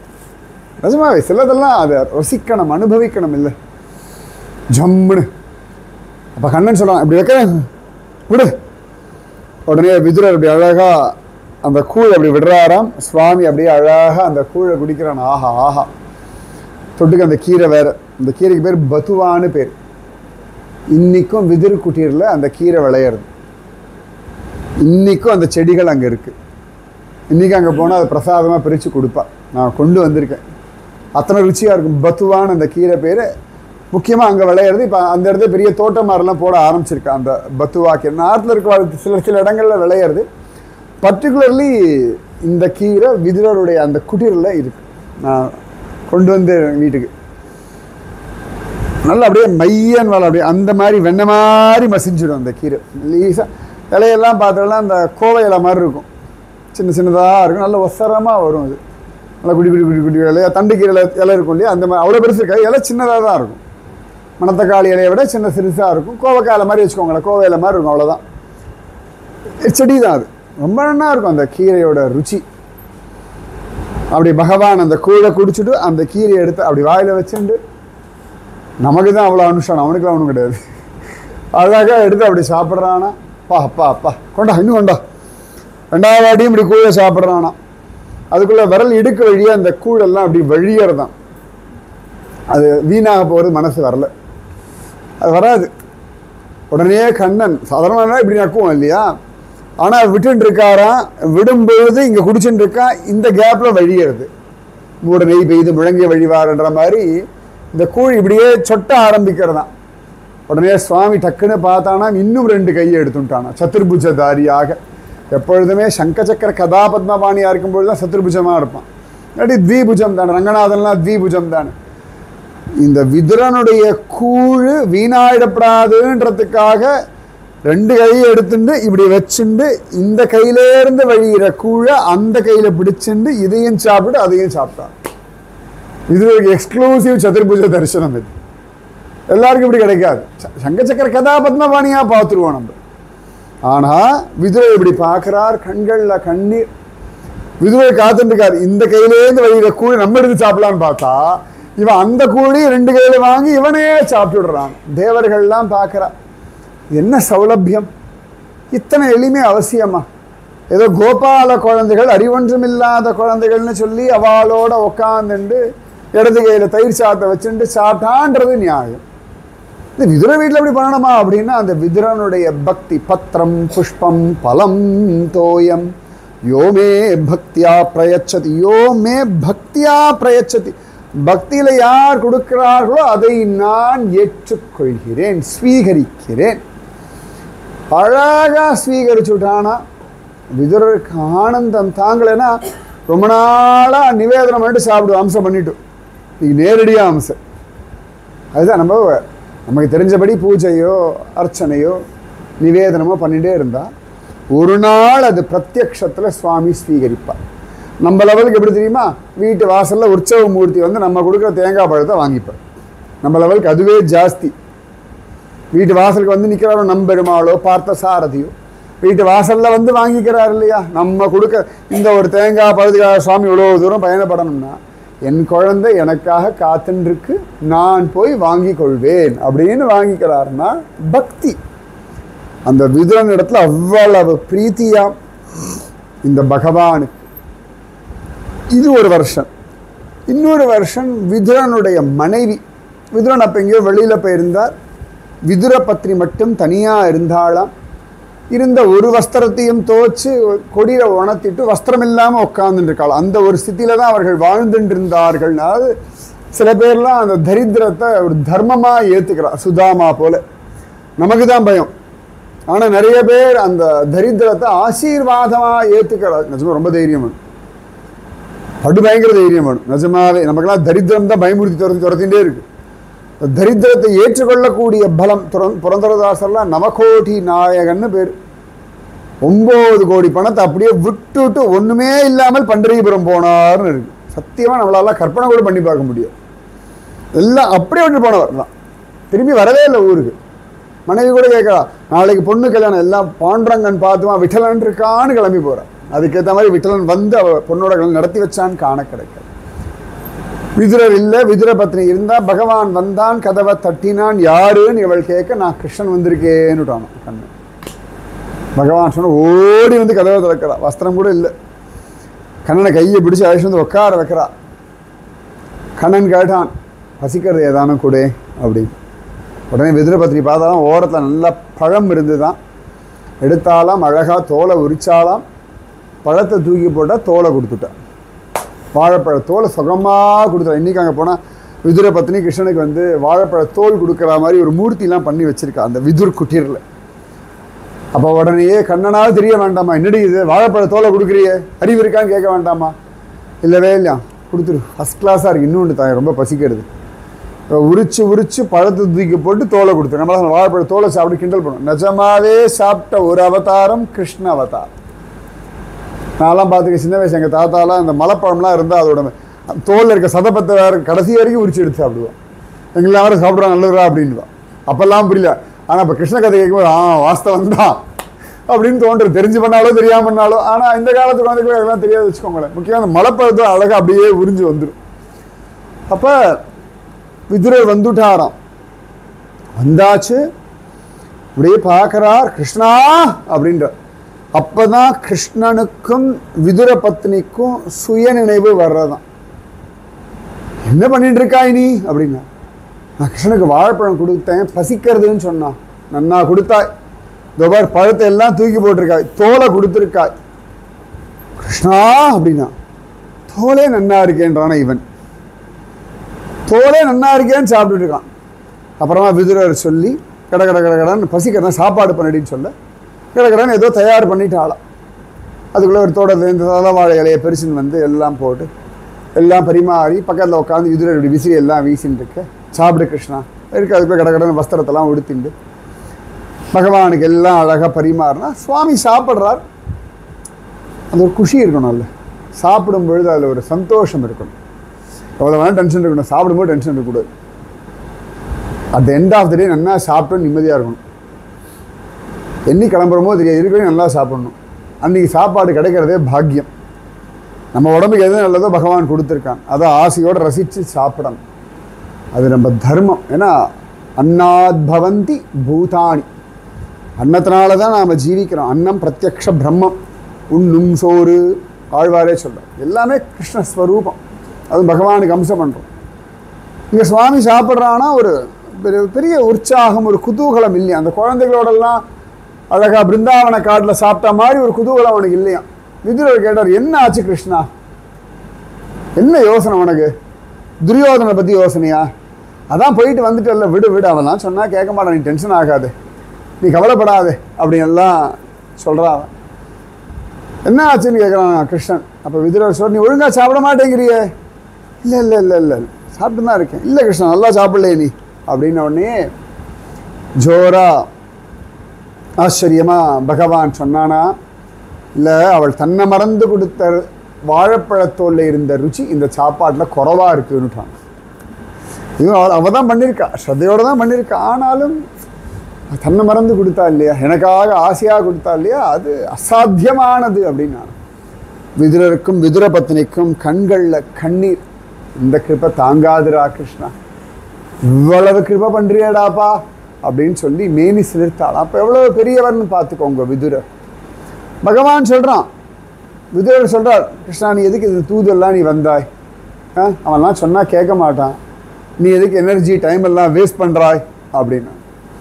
அப்போ கிருஷ்ணன் சொன்னானா, இல்லை அது என் தர்மம், நான் கட்டாயம் சொல்லணும், நான் சொல்கிறத நான் சொல்லிடுவேன், கேட்கறதும் கேட்காத அவன் இஷ்டம். ஆனால் முயற்சின்னு ஒன்று பண்ணணும் இல்லையா பாண்டவர்கள் சார்பாக, அதனாலே நான் தூது வந்தேன் அப்படின்னு சொல்லிட்டான். விதுரா கிருஷ்ணனுக்கே சொல்கிறான், நீ எதுக்கு வந்த கிருஷ்ணா, இதெல்லாம் அவசியமே கிடையாது, அப்பாவுக்கும் அறிவு கிடையாது அவனுக்கும் அறிவு கிடையாது, நீ எதுக்கு வந்தா இப்படியே கேட்குறானோ கிருஷ்ணன். அப்பையும் பகவான் சிரிச்சுட்டே இருந்துட்டு அதுக்கப்புறமா கிருஷ்ணன்கிட்டே கிளம்பி பகவான் துவாரகா போனான்னு காண கிடைக்கிறது. அப்போ ஒருத்தர் வீட்டை தேடிண்டு கண்ணன் வந்தான்னா எவ்வளவு பெரியவன் பார்த்துக்கோங்க. இந்த விதுரர், இந்த விதுரர் தான் திருத்தராஷ்டிரனுக்கு விதுர நீதி சொல்றார். அப்படியும் அவன் கேட்கவே இல்லை. இந்த விதுரர் பார்க்குறார், இந்த மகாபாரத யுத்தத்துக்கான எல்லா முஸ்தீபும் நடக்கிறது. கிருஷ்ணன் வந்தான், தூது வந்தான், எதுவும் சரிபட்டு வரல, யுத்தம்னு கன்ஃபார்ம் ஆகிறது. ஆனால் விதுரருக்கு மனசு இல்லை, இந்த யுத்தத்துலலாம் பங்கெடுக்கிறதுல அவருக்கு துளி கூட இன்ட்ரெஸ்டே இல்லை. மனசுக்குள்ளே பிரார்த்திச்சிருந்தா, கிருஷ்ணனுக்கு இதெல்லாம் வேண்டாம், இதெல்லாம் எதுவுமே வேண்டாம், நான் பாட்டுக்கு அப்பாடான்னு உன்னை தியானம் பண்ணிட்டு உன் நாமத்தை ஜெபிச்சுட்டு ஊர் ஊராக சுற்றிட்டு க்ஷேத்ராடனங்கள் போனால் எப்பவுமே உங்களுக்கு என்ன வேணுமோ அதில் ஃபோக்கஸ் பண்ணுங்க. இவா அப்படி இருக்காளே, அவர்கள் அப்படி இருக்காளே, குழந்தை, நீங்கள் யோசிச்சுட்டே இருக்கலாம், யோசிச்சுட்டே இருக்கலாம், ஆயுசு முழுக்க யோசிக்கலாம். ஆனால் என்ன பிரயோஜனம்? உங்களுக்கு என்ன வேணும்? க்ஷேத்ராடனம் போகணுமா க்ஷேத்ராடனம், கோவில் போகணுமா கோவில், உற்சவம் போகணுமா உற்சவம், பக்தி விஷயம் கேட்கணுமா கேட்கணும். உங்களுக்கு எதில் வேணும்னு நீங்கள் கவனம் வச்சுட்டா அது கிடைக்கும். அரசியல்வாதி மாதிரி இருந்துக்கோங்க, என்னெல்லாம் அக்கிரமம் பண்ணாலும் கடைசியில் அவனுக்கு வேண்டியது ஓட்டு, போஸ்ட்டு, அவ்வளோ கரெக்டாக இருக்கான். அவன் எல்லாருக்கிட்டையும் பாடம் எடுத்துக்கணும், அவர்கிட்ட இந்த பாடம் எடுத்துக்கணும், எல்லாத்துக்கும் போய் அலட்டிக்கப்பட நமக்கு என்ன வேணுமோ அதில் ஃபோக்கஸ் பண்ணிட்டு நம்ம காரியத்தை, சுயநலம் கிடையாது, நம்மளை நாம் பாதுகாக்கிறதுக்கான ஒரு தர்மம் இது. திருநாய் கடிக்க வருதுன்னா ஹாய்னு விரட்டணும், அப்படியே வந்தால் கல் எடுத்து அடிக்கணும், அப்படியே வந்தால் கட்டை எடுத்து மண்டையில் போடணும். நம்மளை காப்பாற்றிக்கிறது ஒரு தர்மம். அதை விட திருநாய் தானே கடிக்கிடம் பரவாயில்ல, அதுக்கு என்ன தெரியும் பாவம்னு உட்காந்துருக்க முடியாது. அந்த மாதிரிலாம் கிடையாது. சில விட சம்சாரிகள் எல்லா விதத்திலையும் தங்களை ரட்சிச்சுக்கணுன்றது சாஸ்திரம், தர்மம். சன்னியாசிகள் தான் தங்களை காப்பாற்றிக்கப்படாது, ஏன்னா எல்லாத்தையும் அவங்ககிட்ட ஒப்படைச்சதுனால. சம்சாரிகள் தங்களுக்கு தெரிஞ்ச வரைக்கும், தன் புத்தி கெட்டின வரைக்கும் தன்னை காப்பாற்றிக்கணும், அதுக்கு மேலே எம்பெருமான் இஷ்டம். இப்போ திரௌபதிக்கு நன்னா தெரியும், அவளுக்கு வஸ்திரத்தை அபகரிச்சுட்டு இருக்கான்னு கண்ணனுக்கு தெரியும். சரி கிருஷ்ணன் இஷ்டம்னு விட்டாளா? சரியா சொன்னா ஏதோ கிருஷ்ணன் இஷ்டம் விடற வேண்டியதானே. கோவிந்தா புண்டரீகாட்சா ரக்ஷமாம் சரணாகதம் ஏன் கத்தனம்? கிருஷ்ணனுக்கு தெரியாதானே? அவளுக்கு கிருஷ்ணனுக்கு தெரியும், நன்னா தெரியும். இருந்தாலும் கிருஷ்ணா என்ன காப்பாத்துன்னு கத்தினா புடவை வந்தது. அப்ப வேணும்னா கேட்கறது தர்மம். சுவாமி கிட்ட கேட்கலாமா கூடாதா, தப்பு இல்லையா? அப்ப நான் அவங்ககிட்ட சரணாகதி பண்ணது போய் அப்ப திரௌபதி சரணாகதி பண்ணலையா? திரௌபதிக்கு தெரியாத ஒரு சரணாகதி நமக்கு தெரிய போறோம். அது அவனை நம்பணும், அவனிடத்துல எல்லாத்தையும் ஒப்படைக்கணும். அவன்கிட்ட சொல்றதுக்கு என்ன தப்பு? கிருஷ்ணா காப்பாத்துன்னு அவன்கிட்ட சொல்றதுல என்ன குத்தம் இருக்கு? இது நம்முடைய பேசிக் ரைட்ஸ். அவன்கிட்ட கேட்காம வேற யார்கிட்ட கேட்க போறோம்? அவன்கிட்ட சொல்லாம வேற யார்கிட்ட சொல்லி என்ன பிரயோஜனம் இருக்கு? இப்போ நாம கூப்பிடவே கூடாது அப்படின்னா அப்புறம் சுவாமி எனக்கு அப்புறம் எதுக்கு ஆண்டாள் வந்து கல்யாணம் பண்ண ஏன் ஒத்த கால அவளுக்கு தெரியாதா? பெரியாழ்வார் பெற்றெடுத்த பெண் பிள்ளை, பூமி பிராட்டி, திருப்பாவை அவ்வளோ வியாக்கியானம் சொல்றா, அவரிடத்துல சரணாகதி பண்ணுங்கோ எல்லாம் சொல்றா. ஆனா அவளே கல்யாணம் நடக்கல, திருப்பாவை பாடி பிரயோஜனம் உடனே நாச்சியார் திரும்பின்னு ஆரம்பிக்கிறா. கூடிடு கூடலேன்னு இந்த கண்ணை மூடின்னு இப்படி கோடு கிழிக்கணும், கடைசியில் அந்த கோடு சேர்ந்தாச்சுன்னா நினைச்சது நடக்கும். ஆண்டாள் லெவலுக்கு இது நியாயமா? திருப்பாவை பேசினவளுக்கு இது அவசியமா? இதை விட கஷ்டம் காமதேவன் காலில் விழுந்து நீ ரங்கநாதன் மேல் 4 அம்பு போடுன்றா. இந்த காரியம் சாதிக்கிறதுக்கான ஒரு தர்மம். அப்புறம் என்னை கொண்டு போய் மதுராவில் விடுங்கோ, பிருந்தாவனத்தில் விட்டுடுங்கோ, நள்ளிரவு கண் அப்படின்றா. கொண்டு போய் நந்தகோபன் திருமாளிகை வாசல்ல விட்டுடுங்கோன்ற. அப்புறம் விருந்தாவனத்தை கண்டோமேன்றா. இவ்வளவு பண்ணும்போது தான் பகவான் வாரணமாயிரம் சூழவலம் செய்துன்னு கணா கண்டேன் தோழி. அப்ப சுவாமி கிட்ட கேட்கறதுக்கான அதிகாரம் நமக்கு உண்டு. கேட்கலாமா? இது லௌகீகமா? எது லௌகீகம், எது ஆன்மீகம்? அப்ப நிவேதனம் பண்றது லௌகீகமா ஆன்மீகமா? இப்ப நிவேதனம் சுவாமிக்காக மட்டும்தான் பண்றோம், நம்ம சாப்பிட்றதுக்காக பண்ணலையா? நம்ம சாப்பிட்றதுக்காக பண்றதை சுவாமிக்கு அம்சம் பண்ணிட்டு நாம சாப்பிடும். அப்ப இது லௌகீகமா ஆன்மீகமா? அதனால சுவாமி கிட்ட யோசிக்காம கேட்கலாம். தப்பா கேட்டுட்டோம்னா திருத்துவான்.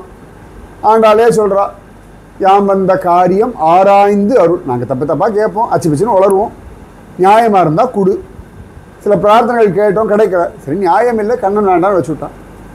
சில பிரார்த்தனைகள் கிடைச்சா நல்லா இருக்கும்னு ஆசைப்பட்டோம், கிடைச்சி கொடுத்தோம். சரி நியாயம், கண்ணன் கொடுத்துட்டான். ஸோ சுவாமி கிட்ட கேட்கறதுக்கு யோசிக்கவே வேண்டாம். அம்மா கிட்ட போய் குழந்தை பசிக்கிறதுன்னு சொல்கிறது குத்தமா?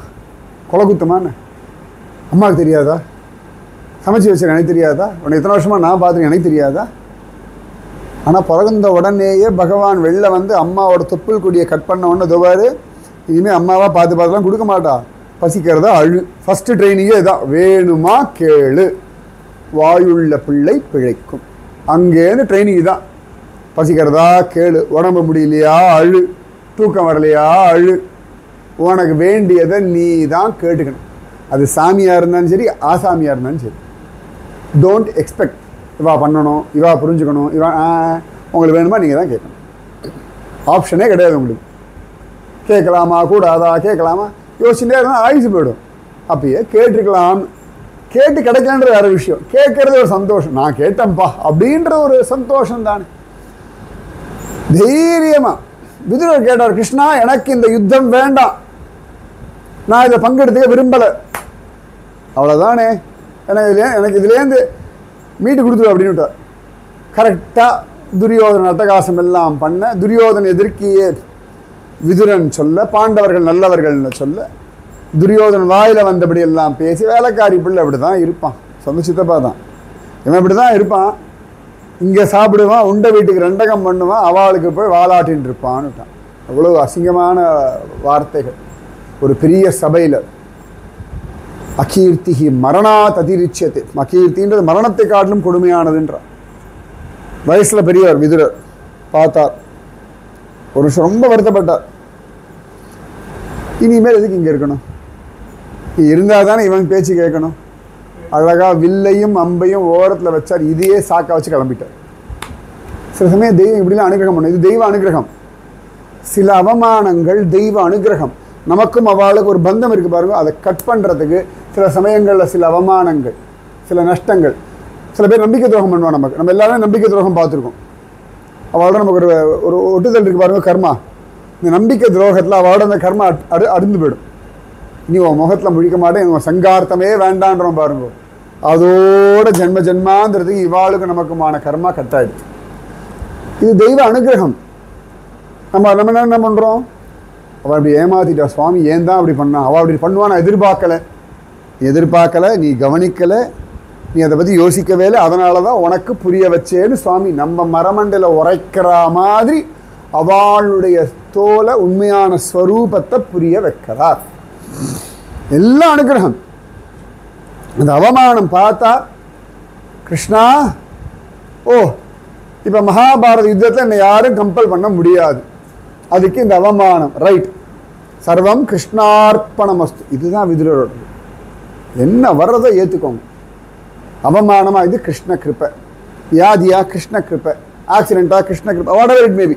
அதெல்லாம் இதெல்லாம் நெகட்டிவ்னு நம்ம சொல்கிறோம், அதுக்காக சொல்கிறேன். மழை பெய்யறதா கிருஷ்ண கிருப்பை, கத்திரி வெயிலா கிருஷ்ண கிருப்பை, கொரோனாவா கிருஷ்ண கிருப்பை, எல்லாமே கிருஷ்ண கிருப்பை. கிருஷ்ண கிருப்பை இல்லாமல் ஒன்றுமே கிடையாது இங்கே. எல்லாமே கிருஷ்ண கிருப்பை ஒன்று தான். பீஷ்மர் அம்பு படுக்கையில் விழுந்தார், கிருஷ்ண கிருப்பை. அதான் சகசநாமம் சொன்னார். அம்பு படுக்கையில் விழலன்னா கிருஷ்ணன் சொல்வார், நான் துவாரகைக்கு போகிறேன், நீ நினை அப்படின்னு சொல்லிட்டு போயிருப்பான். அம்பு படுக்கையில் இருந்ததுனாலேயே அவர் கிளம்பும் பொழுது கண்ணன் பக்கத்தில் நின்று இருந்தான். So that is a reason. எல்லாமே கிருப்பை ஒன்று தான், அனுகிரகம் ஒன்று தான், வேற ஒன்றும் கிடையாது. அப்போ விதுரர் பார்த்தார், வில்லையும் அம்பையும் ஓரத்தில் வச்சுட்டார், அப்படியே இறங்கி போயிட்டார். யார்கிட்டையும் போகிறேன் வரேன், இவன் அப்படி அசிங்கப்படுத்தினா இனி உங்க வசனம் பேசியே பிரயோஜனம் இல்லை. என்னதுக்கு வசனம் பேசி ஆர்கியூ பண்ணி தையத்தக்கான குதிச்சு இன்னும் இவகிட்ட ஏன் வேணும்? சில சந்தர்ப்பங்களில் நம்மளுடைய பலம் எப்படின்னா ஒதுங்கிறது தான் பெரிய பலம். எல்லா இடத்துலையும் நம்மளை நிரூபணம் பண்ண வேண்டிய அவசியம் இல்லை. தகுதி இல்லாதவர்களிடத்துல நாம் தகுதியை போய் காண்பிக்க வேண்டிய, இவர்கள் தகுதி இவ்வளவுதான், ஒதுங்கி போயிடணும், இவ்வளவுதான். அப்போ தான் நம்ம தைரியமாக சமாதானமாக இருக்க முடியும். இதை விட்டுட்டு இவாளுக்கு புரிய வைக்கணும்னு நீங்கள் ஆரம்பிச்சாலும் பிரயோஜனம் இல்லை. அதுதான் புரியலையே, எதை கொண்டு புரிய வைக்க போகிறேன்? இவர்கள் கேரக்டர் இவ்வளோ தான் நீங்கள் தெரிஞ்சுக்கணும். அந்த கேரக்டர் தெரிஞ்ச பிறகு கூட நீங்கள் எதிர்பார்த்தா அது உங்களுக்கு தான் மனசு கஷ்டம். இவா கேரக்டர் என்னன்னு காட்டி கொடுக்குறான் இல்லையா சுவாமி. ஸோ ஓகே ரைட், இந்த கேரக்டர் இதுக்கு மேலே நான் இவாக்கிட்ட போகக்கூடாது, நான் இந்த டிஸ்டன்ஸ் கீப் அப் பண்ணணும். கொரோனா மாதிரி தான். அதுக்காக கொரோனானா அந்த வீடியோ லாக் பண்ணி நம்மளும் ரூமில் உட்காரணும், அவளை ரூமில் விட்டு வெளில வரக்கூடாது, இவ்வளோதான். ஸோ கீப் எ சேஃப் டிஸ்டன்ஸ். இந்த வண்டியில் பின்னாடி எழுதியிருப்பான், தகுந்த இடைவெளி விட்டு வரவும். ரொம்ப பக்கத்தில் போனால் தான் பிரச்சனை, கொஞ்சம் ஒரு டிஸ்டன்ஸ் மெயின்டைன் பண்ணிப்போம். சுவாமிகிட்ட மட்டும்தான் டிஸ்டன்ஸ் கிடையாது, மற்ற எல்லார்கிட்டையும் ஒரு டிஸ்டன்ஸ் உண்டு. நம்ம இல்லைன்னு 1000 சொன்னாலும் உண்டு. விதுரர் பார்த்தார், கிளம்பியாச்சு, க்ஷேத்ராடனம் போகிறார். பாரத தேசம் முழுக்க க்ஷேத்ராடனம். ரொம்ப வருஷம் க்ஷேத்ராடனம் போனார்னு காண கிடைக்கிறது. விதுரர் 15-20 வருஷங்கள் க்ஷேத்ராடனம் போகிறார். மகாபாரத யுத்தத்துக்கு முன்னாடி கிளம்பினவர் அந்த யுத்தமெல்லாம் முடிஞ்சும் க்ஷேத்ராடனம் சுற்றிட்டே இருக்காராம் நிறைய வருஷங்கள். பாரத பூமியில திருவனந்தபுரம், ஸ்ரீரங்கம், எங்கே ஹிமாலயத்திலிருந்து கன்னியாகுமரி வரைக்கும் எல்லா பக்கமும் க்ஷேத்ராடனம் போயிருக்காருன்னு இருக்கு விதுரர். வெறும் இந்த இடத்துல தான் மகாமந்திரி அஸ்தினாபுரம் எல்லாம் ஓரந்தள்ளி வச்சுட்டார். இனி எனக்கு இதுக்கு சம்மந்தம் இல்லை அப்படின்னு சொல்லிட்டு வெறுமை ஒரு தாடியை வச்சுட்டு ஒரு யோகி மாதிரி, ஒரு சித்த புருஷன் மாதிரி, ஒரு பைதிகார மாதிரி, பிச்சைக்காரன் மாதிரி அலைஞ்சார்னு இருக்கு. அப்படியே தான் அலையிறாராம், அப்படியே அலையிறார். ஒரு ஸ்திதியில் யுத்தம் எல்லாம் முடிஞ்சாச்சு, அப்புறம் கண்ணெல்லாம் கிளம்பியாச்சு. யமுனை ஆற்றங்கரையில் விதுரரும் உத்தவரும் மீட் பண்ணுறான். உத்தவர் கிருஷ்ணனை துவாரகையில் பார்த்தோம்னா சோம்நாத் பக்கத்தில் தான் கிருஷ்ணன் கிளம்பின இடம், மோக்ஷ துவாரகான்னு சொல்லுவார். அங்கிருந்து தான் கண்ணன் கிளம்பினான். சோம்நாத் அந்த பிரபாச க்ஷேத்திரமே அதுதான்.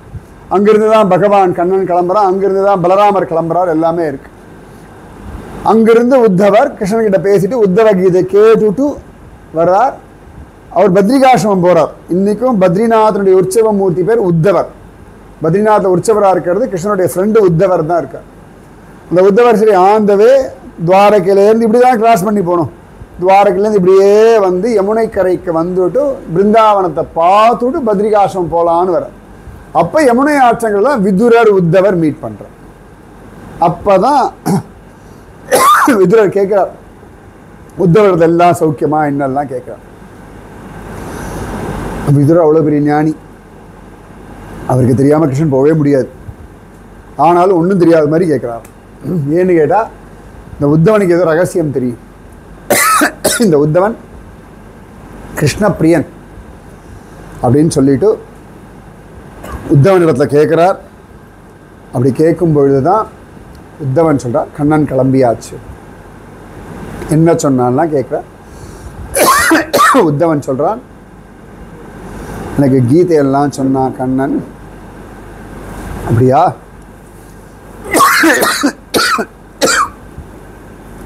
அப்போ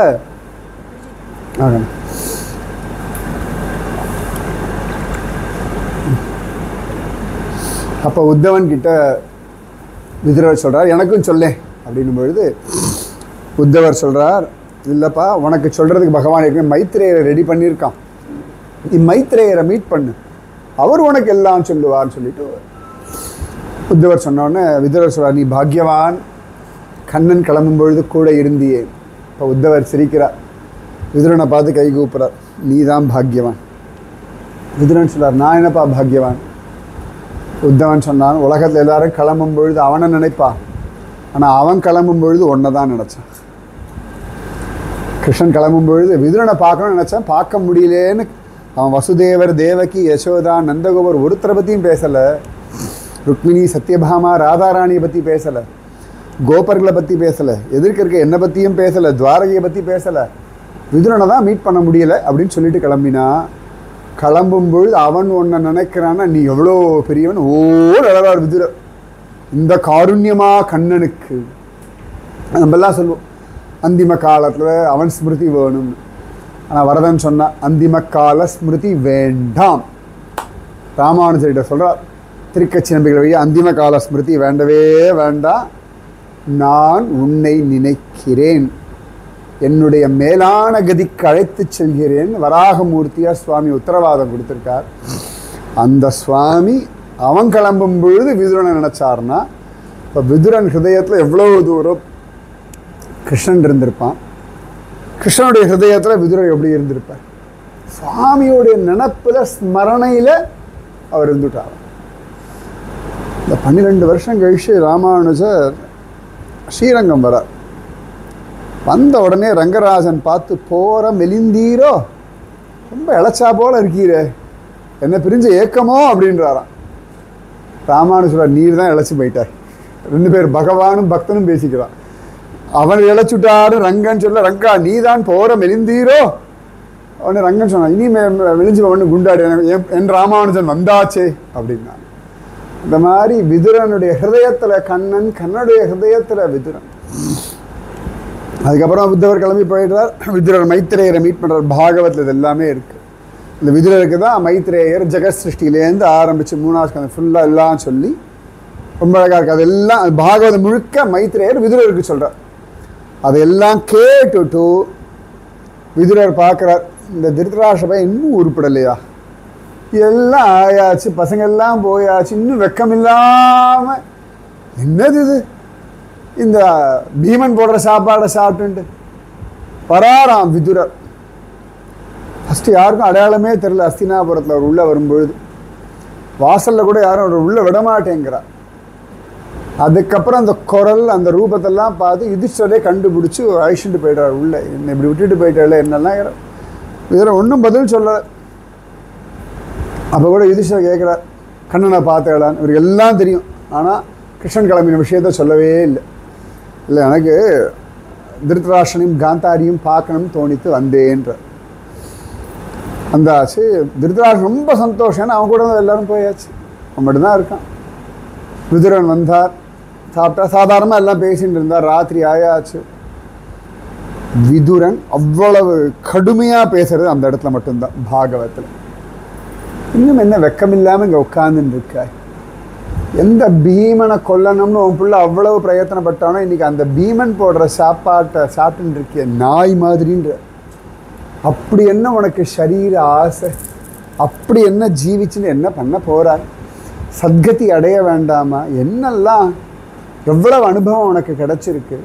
பகவத்கீதை கேட்டிருக்காய், கிருஷ்ண விஸ்வரூப தரிசனம் பார்த்துருக்காய், நீ ஸ்வயம் வேதவியாசரோட பிள்ளை, கொஞ்சமாவது உனக்கு தெரிய வேண்டாமா, என்ன நினச்சின்னு இருக்காய் உன் மனசுலன்னு இதை சொன்ன உடனே அத்தனை நாள் அஜ்ஞானத்தில் வாழ்ந்துட்டு இருந்த திருதராஷ்டனுக்கு புத்தி வந்தாச்சு.